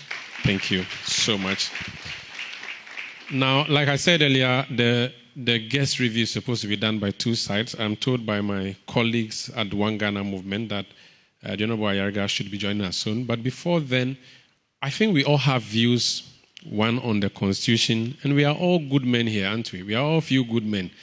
And so we can all make comments on what has been said by Kissie Jabin. Let's critique him, because that's what literature is about, really. Let's not criticize, but let's critique what he has come to say here. So at this stage, I'm going to actually let the microphone go around. So technical team, if you can give me a mobile mic, I'll be very happy. So that just show me your hand. I really am hungry to take the microphone to the IGP, but the people around him, they will arrest me. So I will not take it then. Since there's a special prosecutor, they will just start prosecuting me there and then. But I really wish, I think as many as want to hear the IGP say aye, the ayes have it, the IGP. So can I have the microphone around? Please show me your hand if you want to make a comment or ask a question in the audience. Anybody? Yes, please. So kindly bring the microphone to the gentleman in the hat. And Chairman of NCCE, I'll come to you. You have to speak. The Constitution is being discussed here. Hi, ladies and gentlemen. My name is Jean-Paul Amegashi, and I'm an airline pilot. I got invited by one of the organizers of this committee. I'm just stand forward and face everyone. So the speech you gave was very moving. I was very touched, and it also focused a lot on corruption towards politicians and those in political office. And then I also see a lot of young lawyers or young student lawyers who are also present. I'm speaking from personal experience. I've faced a lot of sort of legal malpractice through my experience of lawyers in Ghana. And I feel like the corruption speech should also be directed at the ethics of lawyers in this country who take brief for clients, and they have superior legal knowledge. And instead of fighting for their clients, they sort of don't act in the interest of the clients. I do have a case against one of the largest airlines in Africa, currently at the appeal court. And the lawyer who was representing me at the time, for those who understand law, understand that if there's an appeal of a ruling in the appeal court on an interlocutory matter, once the records are settled, either the respondent or applicant can push for the matter to be heard or the appeal to be heard. In my case, the lawyer I had, and I won't mention names, he failed to push the matter for the appeal to be heard and delayed me for about a year, and then stayed proceedings on my case and then just withdrew. So this is, so I'm saying this as a personal matter because I like the fact that you mentioned there are a few good men, and I look at myself as one of those few good men. I have safety, as I was trained as a pilot in Canada, and for us the ethics of safety and public safety is of utmost importance, and it's part of the reason I'm in court against one of the biggest airlines in Africa. And I'm also studying law.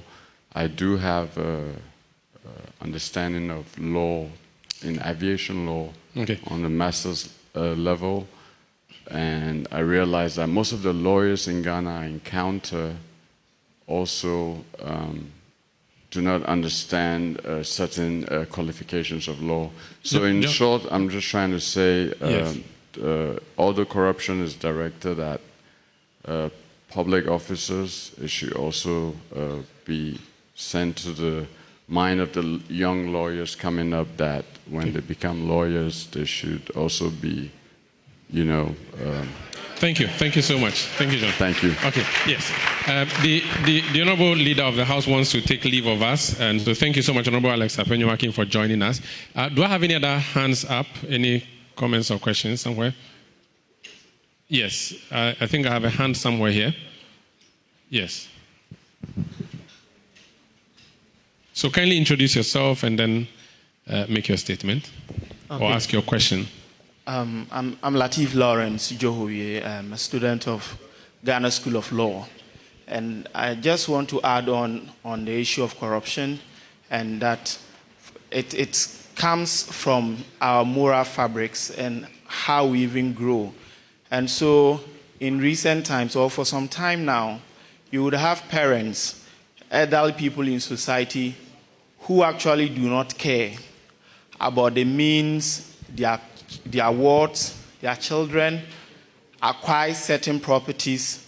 What is important for them is the fact that that property is being acquired and owned by their children, either whether it's foul or it's a right means. And so I think that it will go a long way if, just like Special Prosecutor has suggested, for us to take that education, if the religious bodies, if our teachers will take it as a matter of public interest. Because if we have normalized the act right from kindergarten, right up to primary school, to wherever we find ourselves in the educational ladder, people do not find it problematic that your child that is just about 16 years or 17 years is probably working in an institution 18 years and is driving, owning assets that you know that a person cannot even acquire in a normal way of life. But we find that to be okay. However, we are the same people who will sit back and, just like Osahene Afenyomakin had said, point accusing fingers at political class. Then we segregate or kind of put a class as to whether corruption is only limited to the political class and take ourselves out. And so I think that if we need to have a comprehensive tackling of the issue of corruption, then we have to actually do a lot with the basics. Thank you so much, Latif. Thank you. I have a hand here at this side, but there's somebody in the middle. Just let me hear from that person first.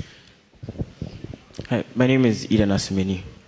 I'm in the Faculty of Law for UPSC. My question is, I have a question actually, and the Special Prosecutor mentioned that the Attorney General is not suited to his role or cannot tackle. Let me also just say briefly that the Inspector General of Police has also asked permission to take leave of us. He's been with us for the past 2 hours. Thank you so much, Dr. George Ekufo-Dampare. Please proceed. Yes, the Attorney General cannot act in the Special Prosecutor's capacity because he has political leanings. Now, how sure are we? Is there any provision that can let us know, or are we guaranteed that the Special Prosecutor also does not have any political leanings that he can base his actions on? Okay. That's my question. Thank you so much. So that's a student of UPSA Law School. Yes. Let me hear from here. Thank you. My name is Osman Shehu Mohammed at the Faculty of Central University. I want to ask a question based on something the minority leader said, where he spoke about not looking at the political class alone in terms of corruption. In the submissions of the Special Prosecutor, he talked about unexplained wealth. Now, when 12 came, he cited Article 286, which talks about unexplained wealth. Now, I want to find out, how is the Constitution in its current form able to tackle corruption in terms of unexplained wealth for people who are not in public office? Thank you. Thank you so much. Do I have any question from this aisle? Let me take the last 2 questions from this side, and I'll come take the last one from Samson. Yes, madam. Yes, the lady. Thank you. Okay. Please, my name is Belisha from UPSC Law School.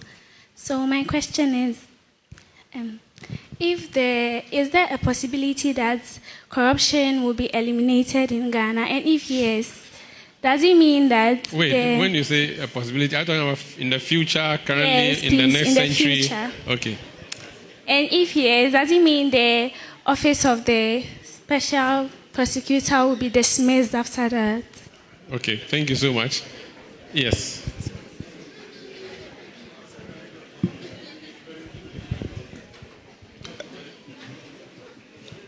Yes, sir. Please go ahead. Introduce yourself. My name is Charles Amo Asante. I I just wanted to know why we are putting so much emphasis on constitutional reforms and not considering several areas of reform which are necessary to support proper constitutional reforms. We have about 12 to 15 areas which need to be reformed in Ghana. Public sector reforms, legal reforms, judiciary reforms, police reforms, prison reforms, pension reforms, land reforms, tax reforms, educational reforms, health reforms. If you do not reform these areas, the constitutional reforms will be of little use because the corruption permeates in all these areas. And you are just going in a silos of solution which will not produce the results you want. And I would like to say that the legislature has failed us because they seem not to think that their actions are necessary to bring about changes. For example, the minority leader cited an area that they should have legislated to stop it. For example, they can legislate to prevent them from giving money to anybody, paying anybody's school fees, giving money to a priest or a chief and so on. They can have legislation which clearly prevents that. But they sit down and say that they have to give money because they enjoy corruption. And that is a problem. Very well. Thank you so much, sir. Okay. Right in front of you. So let's make it 30 seconds at most if we can. So kindly introduce yourself. Okay. My name is Ama Amoa. I know Ghanaians, we are very good with concepts like this. We break it down, we structure it, we systemize it, we do everything. But at the end of the day, the implementation. So I really hope that this program will not be in vain. We want to see it happening across Ghana so that we can be a witness to this. Thank you so much. There's another lady in the middle. Yes. My name is Shika Awuno. I would like to say, Mr. Japong, I really enjoyed your... Ejabing, sorry. I enjoyed your submission. Yes. Especially the Hollywood movie titles that you sprinkled in there. I would like to assume that a few good men include a few good women as well. Thank you so much. Yes. A few hands this way. There's a lady at the back. Do you have your permission to? No, I don't think he yes. Please, a few good women. There's a good woman at the back there in black and white. Another one in, I think that should be, I'm not good with colors. Let me not try. Yes. Please, I'm Benewa, a UPSA law student. I'm asking a question. If opportunity are zero, there are still people who have the motive to partake in corruption. Does it mean our only option is to grow the few good men? Thank you. That's for Chairman. Behind? Yes. Please, my name is Francisca, a student of University of Ghana. Please, my question is to the Special Prosecutor. Please, do you think your office has done enough since its inception to fight corruption? If yes, why? Thank you. Today, yes, please, in front of you. Yes. Let's try and get as many views and voices as we can, because we are shaping our nation, aren't we? So let's pay attention. Yes, madam. Thank you very much. My name is Cornelia Amwa. I'm a retired journalist. It is so true that when you don't get a portion of the cake, then you seem to find out who is corrupt. There's so much going on all over the place. But where's the oversight? A lot of things are going wrong, but who is there to see and bring it up? And who is ready to bail the cat? We all know what is wrong. How do we go about it? My takeaway and my excitement is the call for the anti-corruption should be inserted in the school's curricula. We should do it so early that we grow up with it. Thank you. Thank you so much. There's a lady on the left. Yes. A number of the ladies are joining. Since we titled the thing, A Few Good Men, now the few good women are also. Yes, please. Okay, hello. My name is Dr. Najo Ajele Boyjani, and I have one question for the special prosecutor.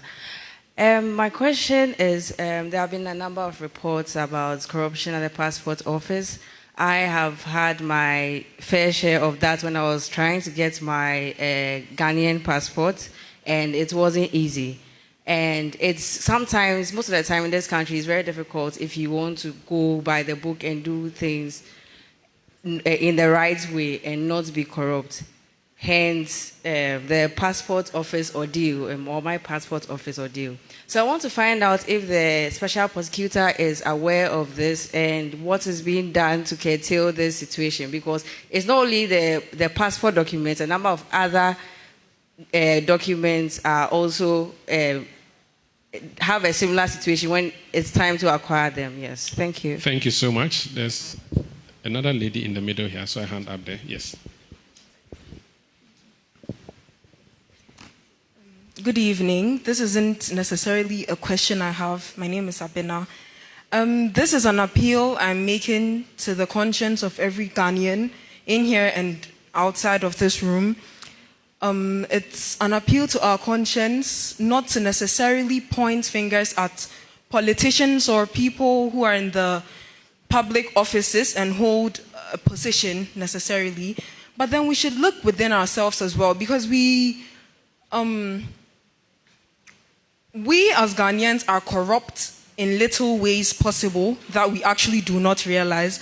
And I don't think it's fair to people for us to point fingers when we have not checked ourselves. So in my opinion, we should check ourselves and then point fingers if we are not perfect. Okay. Because we also do certain things, although may not be as great to affect the nation, but in somewhat way it does. So this is an appeal I'm making to every Ghanaian and to every person in every nation to kindly not be corrupt in basic terms. Yeah. Thank you so much. Thank you. Let me take the last comment from Samson here. Yes, please. Thank you, Maru. And I've enjoyed just listening to, as we like to say, ordinary people share their views, and the view that she just shared. When the special prosecutor is speaking, they speak from a point of experience. They speak from a point of what they know. And he may have woven some of them into the literary work you have enjoyed, but he's talking about actual situations and telling you the things that confront us, that corruption has become what will obliterate us from this country. Okay? It's so endemic, it's so bad, and we have to point at politicians because that's where the grand corruption is. Okay? And I like to use this example, and it's real, that a school is built, and it's supposed to have been built for how many millions? A little rainstorm, wind, and it's gone. Pupils may die. A politician has pocketed the money. The road is done, and they tell you just a kilometer cost how much. The rains come, and the road is washed away. It happens only here. It won't happen anywhere else. So the people who drive that kind of corruption, they are the politicians. When we are told that as much as 3 billion, not Ghana cedis, United States dollars is unaccounted for in this country every year. Do you understand that? That's money that the people who give us know how the money came in, but how the money is spent is what they talk about. It's unaccounted for. What they mean is it's stolen. When Occupy Ghana picks 5 of the Auditor General's reports, 5 years, and does the auditing and finds that in those 5 Auditor General reports, money that was stolen and misused. It's about 3 times what we are at the IMF begging to get to save our economy from collapse. That's the reality.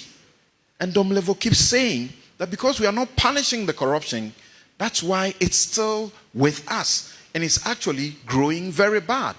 Why should the people that we have decided that they should help us fight the corruption be scared for their lives, go through a lot of risk, and they are not even resourced? The special prosecutor doesn't have the resources to do the work, but they are working.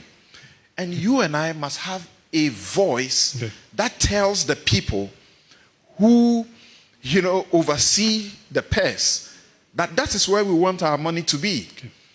So I was just having a little chat here with Prof. I can't believe how, frustrated he may be. The Prof has been preaching for a long time here that it's wrong for parliamentarians to be appointed onto public boards because they are oversighting those institutions. When you make them a board member, how do they oversight that institution? Yeah. Just 2 days ago, the president appointed Isaac Adongo to go to the Bank of Ghana board. If the Bank of Ghana does wrong, he's supposed to oversight them. How is he going to do it? So, this is the problem. Okay. Thank you so much. Senor has the last bite. Senor. Yes, please give him the microphone. And then we'll get a quick mop-up response from the SP and also a reviewer if they are minded to do so. Yes, Senor, quickly. Thank you, Umaru. I think I posted recently that corruption is corruption only when you are not benefiting from it. But when you benefit from it, it means His grace has found you. You have got a deal. I mean, you go to your pastor, blessings. The terminologies are endless. I can't agree more with the OSP when he says we want to fight corruption, but we don't want to fight it at all. It's more like not wanting the disease, not wanting the sickness, but you're okay with the disease or the germs. I don't even understand how that works. But what our review lecturer says is what we should really spend our energy really also on. How do we deal with the opportunity matter? We have tried very hard. I don't think that generally we are really good people. I have to come to that conclusion. Let's be honest about it. I'm an employer, I'm a businessman. What Afenyo Markin said is more than true. You have the complaints, you have the leakages because they are not benefiting from it. I have sat with politicians who have joined me condemn, corruption. But when they get the opportunity for the appointment, the first question they are asking me is that they are taking me here, they are taking me there. Where is everyone has scandal? You understand? These are the facts of life. The politicians have become economic agents. There's pressure on them. They themselves, just like us, are equally not good people. So if we want to fix this problem, we can't fix it by hoping to fix the the motive matter. It won't change. Okay. The white man and the Awam people had the wrong motive. They had the opportunity. They dealt with us. We overthrew them, and we ended up dealing with our own selves. And we've been dealing with our own selves till now, and we are still claiming we don't want to be dealt with. It won't work. Thank you, Senor. The Constitution should be a vehicle for us to clean out the O. So, Prof, in this work that we are all doing with you, we hope that we'll be inspired by the work of the OSP and figure out how to clean out the O and improve the S, which will reduce the outcome of the equation, either to 0 or to a very little fraction. Thank you so much, Senor. I think we can get a response now or reactions. SP, I think maybe respond to a few of the issues. So they talk about the your personal independence. They talk about unexplained wealth. They talk about, will corruption ever end? Do you think it will end? Also reforms. Should we start somewhere else rather than the Constitution? And then the issue of passport office. Someone has a personal grievance there. Either of you can take it, either you or your reviewer. Okay. This man. He's good at passing the ball to you. I know. I'm very weak. I keep saying yes. You may kindly rise so the cameras will get you.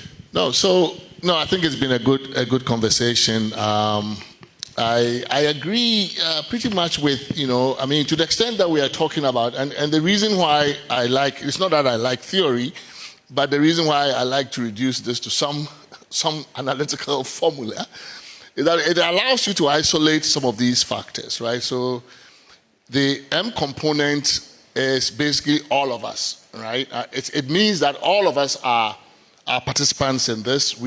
All of us contribute to the M. If it's a moral issue, the clergy has a big role. They are not public officers, but they really affect our value systems in significant ways, our chiefs and elders and society generally. So yes, there is a role for everybody.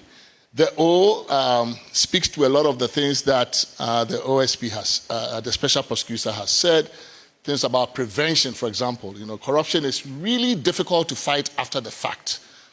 And it's a point he made in his lecture. It's very difficult to fight after the fact because it usually happens behind closed doors amongst people who have an incentive to hide the act. So if you're waiting to fight corruption by going to find the evidence and all of that, it is really not something that is easy to do. And we are a nation of very, very scarce resources. So I think given the nature of the economy we operate, it's much better value for money for us to focus on prevention, which is why the O and the S matter to me a lot. Because if there is an indication that you will be punished, that sanctions are very likely to be visited upon you and they are going to be very punitive, if the S is really, really high, you will see that it will change a number of things about the C in the equation. So some of these things, it's not theory. You reduce it to some kind of analytical framework like that. It allows you to isolate the kinds of things that we're dealing with. So all of us are important. I mean, I like the point about the legal profession, right? Lawyers are disproportionately powerful in this place, whether they are in the bar or on the bench. And, to the extent that we are using a law enforcement model to fight corruption, which is usually after the fact, right? We like to fight corruption through the law enforcement model. To that extent, the legal profession and the legal system matters a lot. I agree with the OSP. It shouldn't, ideally the OSP should be the recourse of last resort, right? We should not get to the OSP point. We should put in enough so that we can check these things before they happen. I will end with one anecdote based on my experience first time going to the US. So I was going to board a public bus. The very first time I was going to board a public bus. And of course, coming from Ghana, I thought, well, some conductor will collect my cash, right? So this is way, way back. So I walk onto the bus and I don't see a conductor, I see the driver and I'm just handing him my money. Of course, immediately you know that this guy just came from some place. He looks at me funny, he says, and he points to this device next to the driver, and I walk back and I read, and it says, exact change only, put your money in that thing, that receptacle, it's a machine, and the driver doesn't handle cash, it's all written there. And then the last thing I read was, passengers ride for free if the machine is broken. So I went to sit at the back. I said, this is quite intriguing, right? This is why I started to do my C versus M thing. I said, what have these people just done? So here we are, we have a driver. It is very likely that the amount of monies he would collect on this route in a day or half a day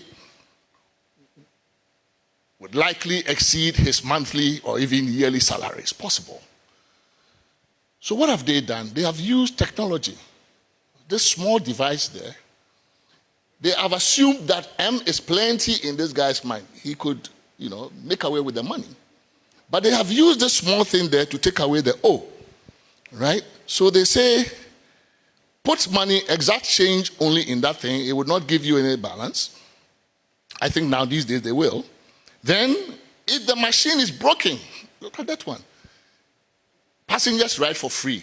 So this is to tell the driver, look, if you break the thing, the money still won't come to you, right? Passengers will ride for free if the thing is broken. Meanwhile, you are working for this company. You need for them to make a lot of revenue so that they can pay you. So you are not collecting money. The machine is broken. They ride for free. You have an incentive to keep the machine working. So what have they done? They have assumed M is plenty. Anybody will steal the money. This is how we should operate. They have assumed that there's going to be plenty of M. They put a device there to take care of the O. And I think where we are as a country, really, we just cannot afford to really spend. We don't have the money. We must do everything we can to minimize the opportunities for corruption. They are just too plentiful. It means that people can get away with murder, right? And so I would echo the sentiment of the OSP again.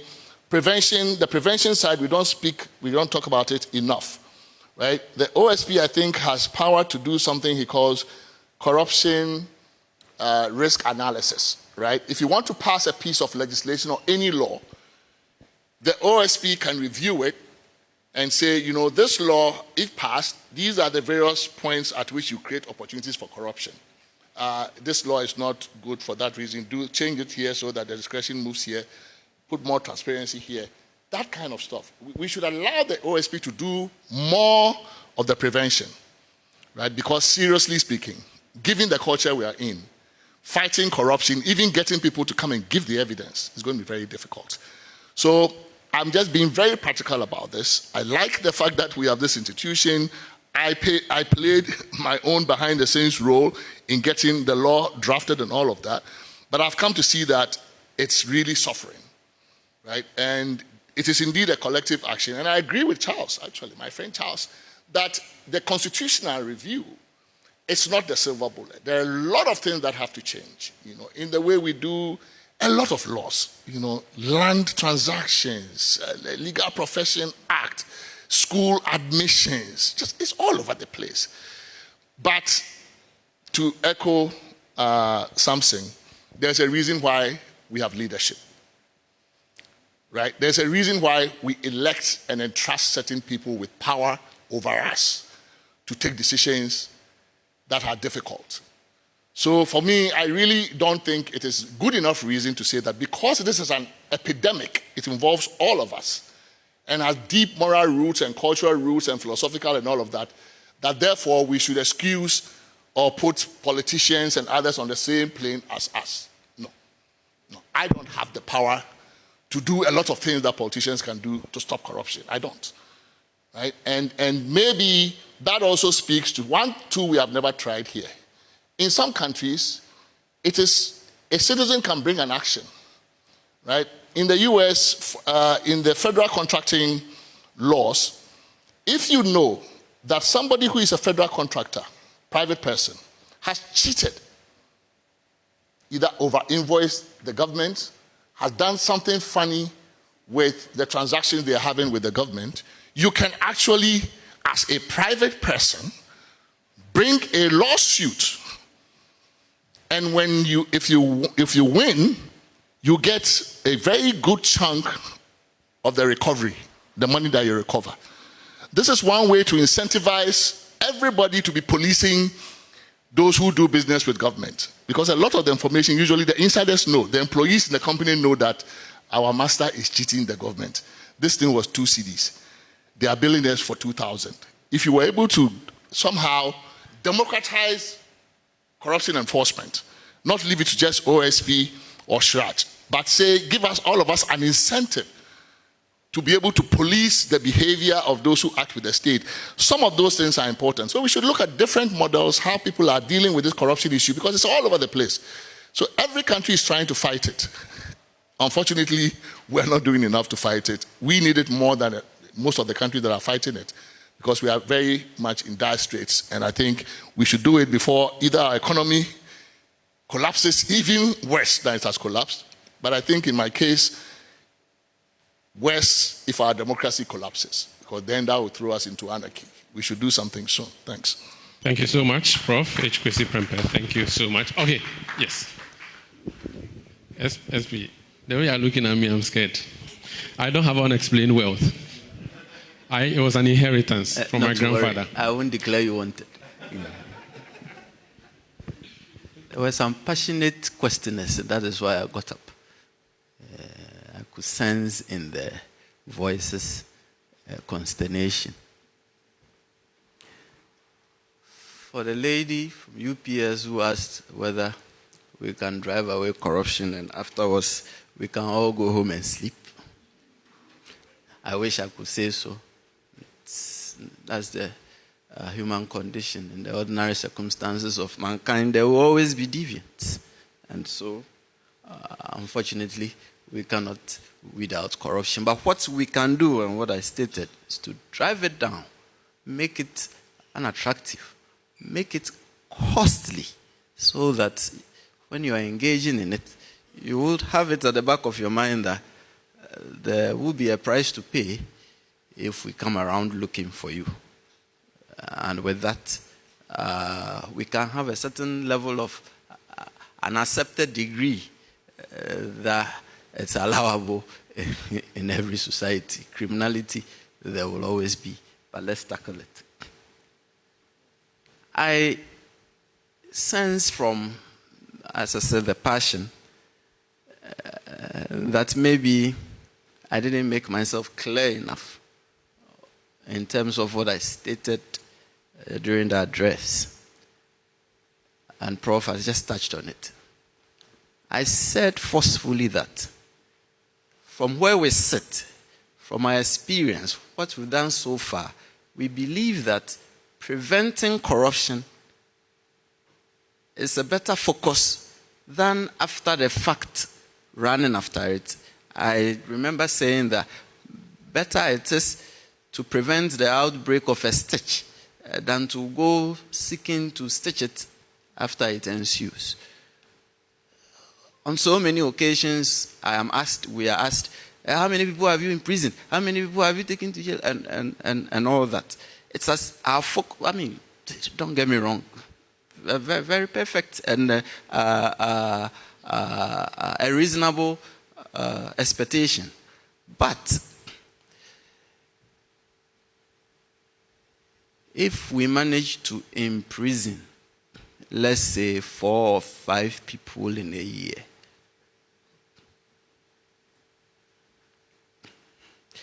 I'm being optimistic.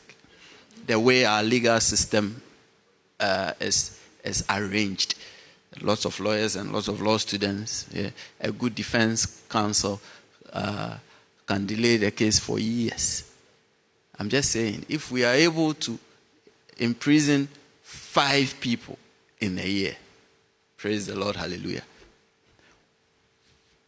what would we have achieved in terms of contrasting it with if we managed to prevent them from committing what they committed in the first place? And so it's about plugging the loopholes, making it difficult for you to engage in corruption. Prof, your man's job, what you and your team did in respect of Act 959. But then when it came to LI 2374, everything was thrown haphazardly. Because the main function of the OSP, which should be corruption prevention, we put it in Regulation 31 in a very... It's as if we don't even want you to go there. We don't want you even to do it.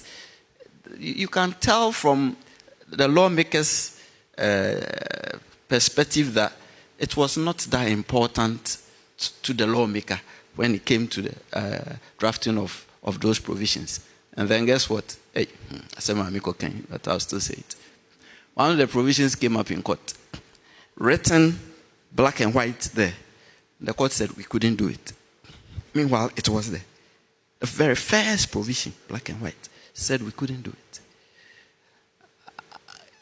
And this is one of the reasons why I was calling for the fight to be really forcefully directed at prevention. Because, as you keep saying, giving people the opportunity, they will take it. Someone will say, oh, that's my destiny helping, right?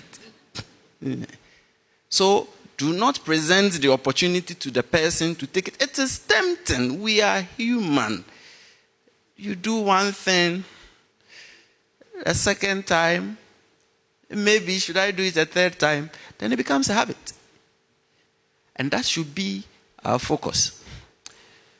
Professor, I will say again, write corruption into the Constitution. Write anti-corruption into the Constitution. Framework it tightly. Put the OSP into the Constitution. Kill the argument. Let us start fighting. We are pretending. Really, we are pretending.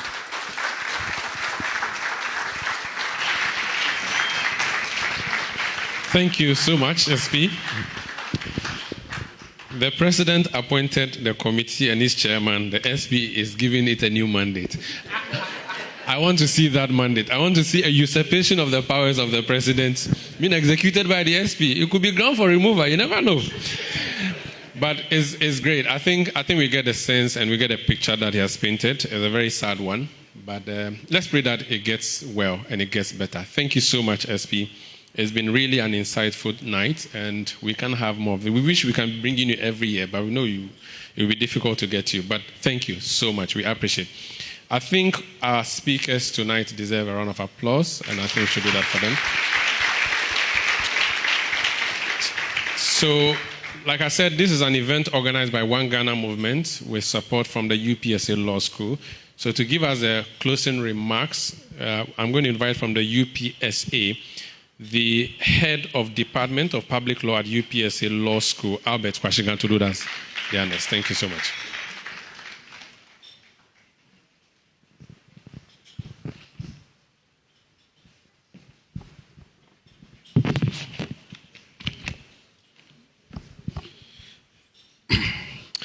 Good evening, all of you. Umaru Sanda, thank you very much for this opportunity. I stand here in the name of the UPSA Law School and representing the Dean of the UPSA Law School, Professor Ernest Kofi Abochi, who should have been with us today, but for some reasons, he's elsewhere engaged in some other equally important assignment. And so he extends his apology, but I'm here to say a few words on his behalf.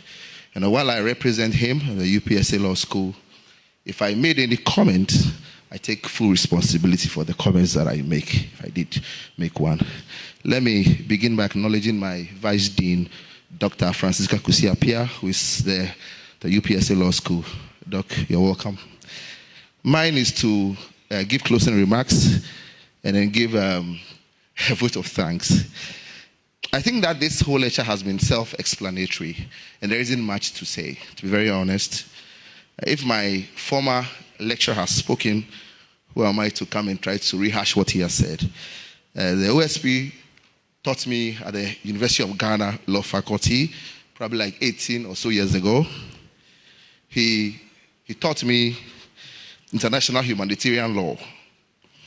And so it's good to see him, and we have all been following the good work he's been doing for Mother Ghana. So much has been said. I wish to implore you to put your hands together for the OSP.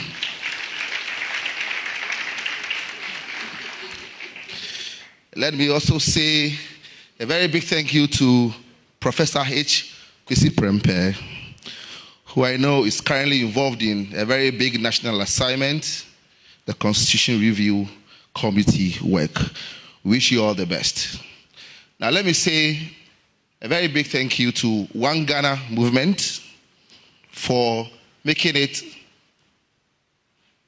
possible to have these Constitution Day lectures the last 4 or 5 years. So the team from One Ghana, Sam Salari Anine, my good friend Senyo Hosi, and Umaru Sanda, your team, we are indeed grateful that you partner very well with the UPSA Law School to create such an important platform to receive views from across the country. I think it's been very wonderful. Very powerful views have been expressed. One thing that jumps to me is that the attitude towards corruption is that we want to fight corruption, but we don't want to fight corruption. I mean, these days, I get extremely worried when I visit little places to get things done for me. For instance, I go to the washing bay, and then those who wash the car get exceedingly excited. And then I ask myself, I mean, this excitement, is it the usual display of the Ghanaian hospitality, or he's expecting something from me? So I get extremely suspicious. So usually when I see that, what I do is that I try to find somebody else who has not shown so much interest in me. Because the next time he's done, he's going to ask me, the company takes this, but you should also add this amount of money. And I've never really understood it. Sometimes they tell you how much you should add to it. And so we are very happy that we are able to provide the platform for us to continue to engage on this issue. It's not going to be an easy fight, but I believe that with self-introspection, looking at our own selves, and with using our institutions to block the opportunities for corruption, I believe that we can get somewhere. So on this note, I'd like to say a very big thank you to all of you for coming to grace this occasion. The Dean extends his warmest regards to all of you. Thank you for coming. Enjoy this evening. Thank you.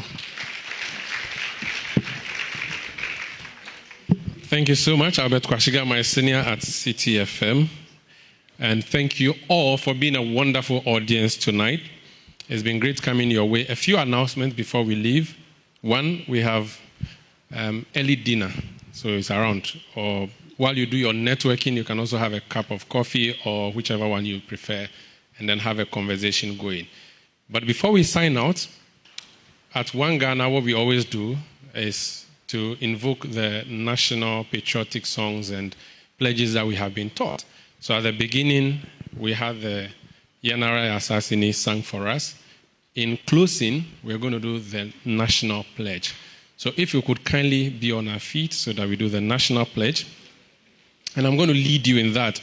Don't worry, I wrote it down. I know we will not remember it, so I wrote it down. So if I'm reading, don't think I'm in Shabrabia. So I think we usually put our hand on our chest. So I promise on my honor to be faithful and loyal to Ghana, my motherland. I pledge myself to the service of Ghana with all my strength and with all my heart. I promise to hold in high esteem our heritage won for us through the blood and toil of our fathers. And I pledge myself in all things to uphold and defend the good name of Ghana. So help me God. Thank you so much. It's been great coming your way. This is Umaru Sandamadu signing out with you from the Alisa Hotel. Have a good evening, everybody.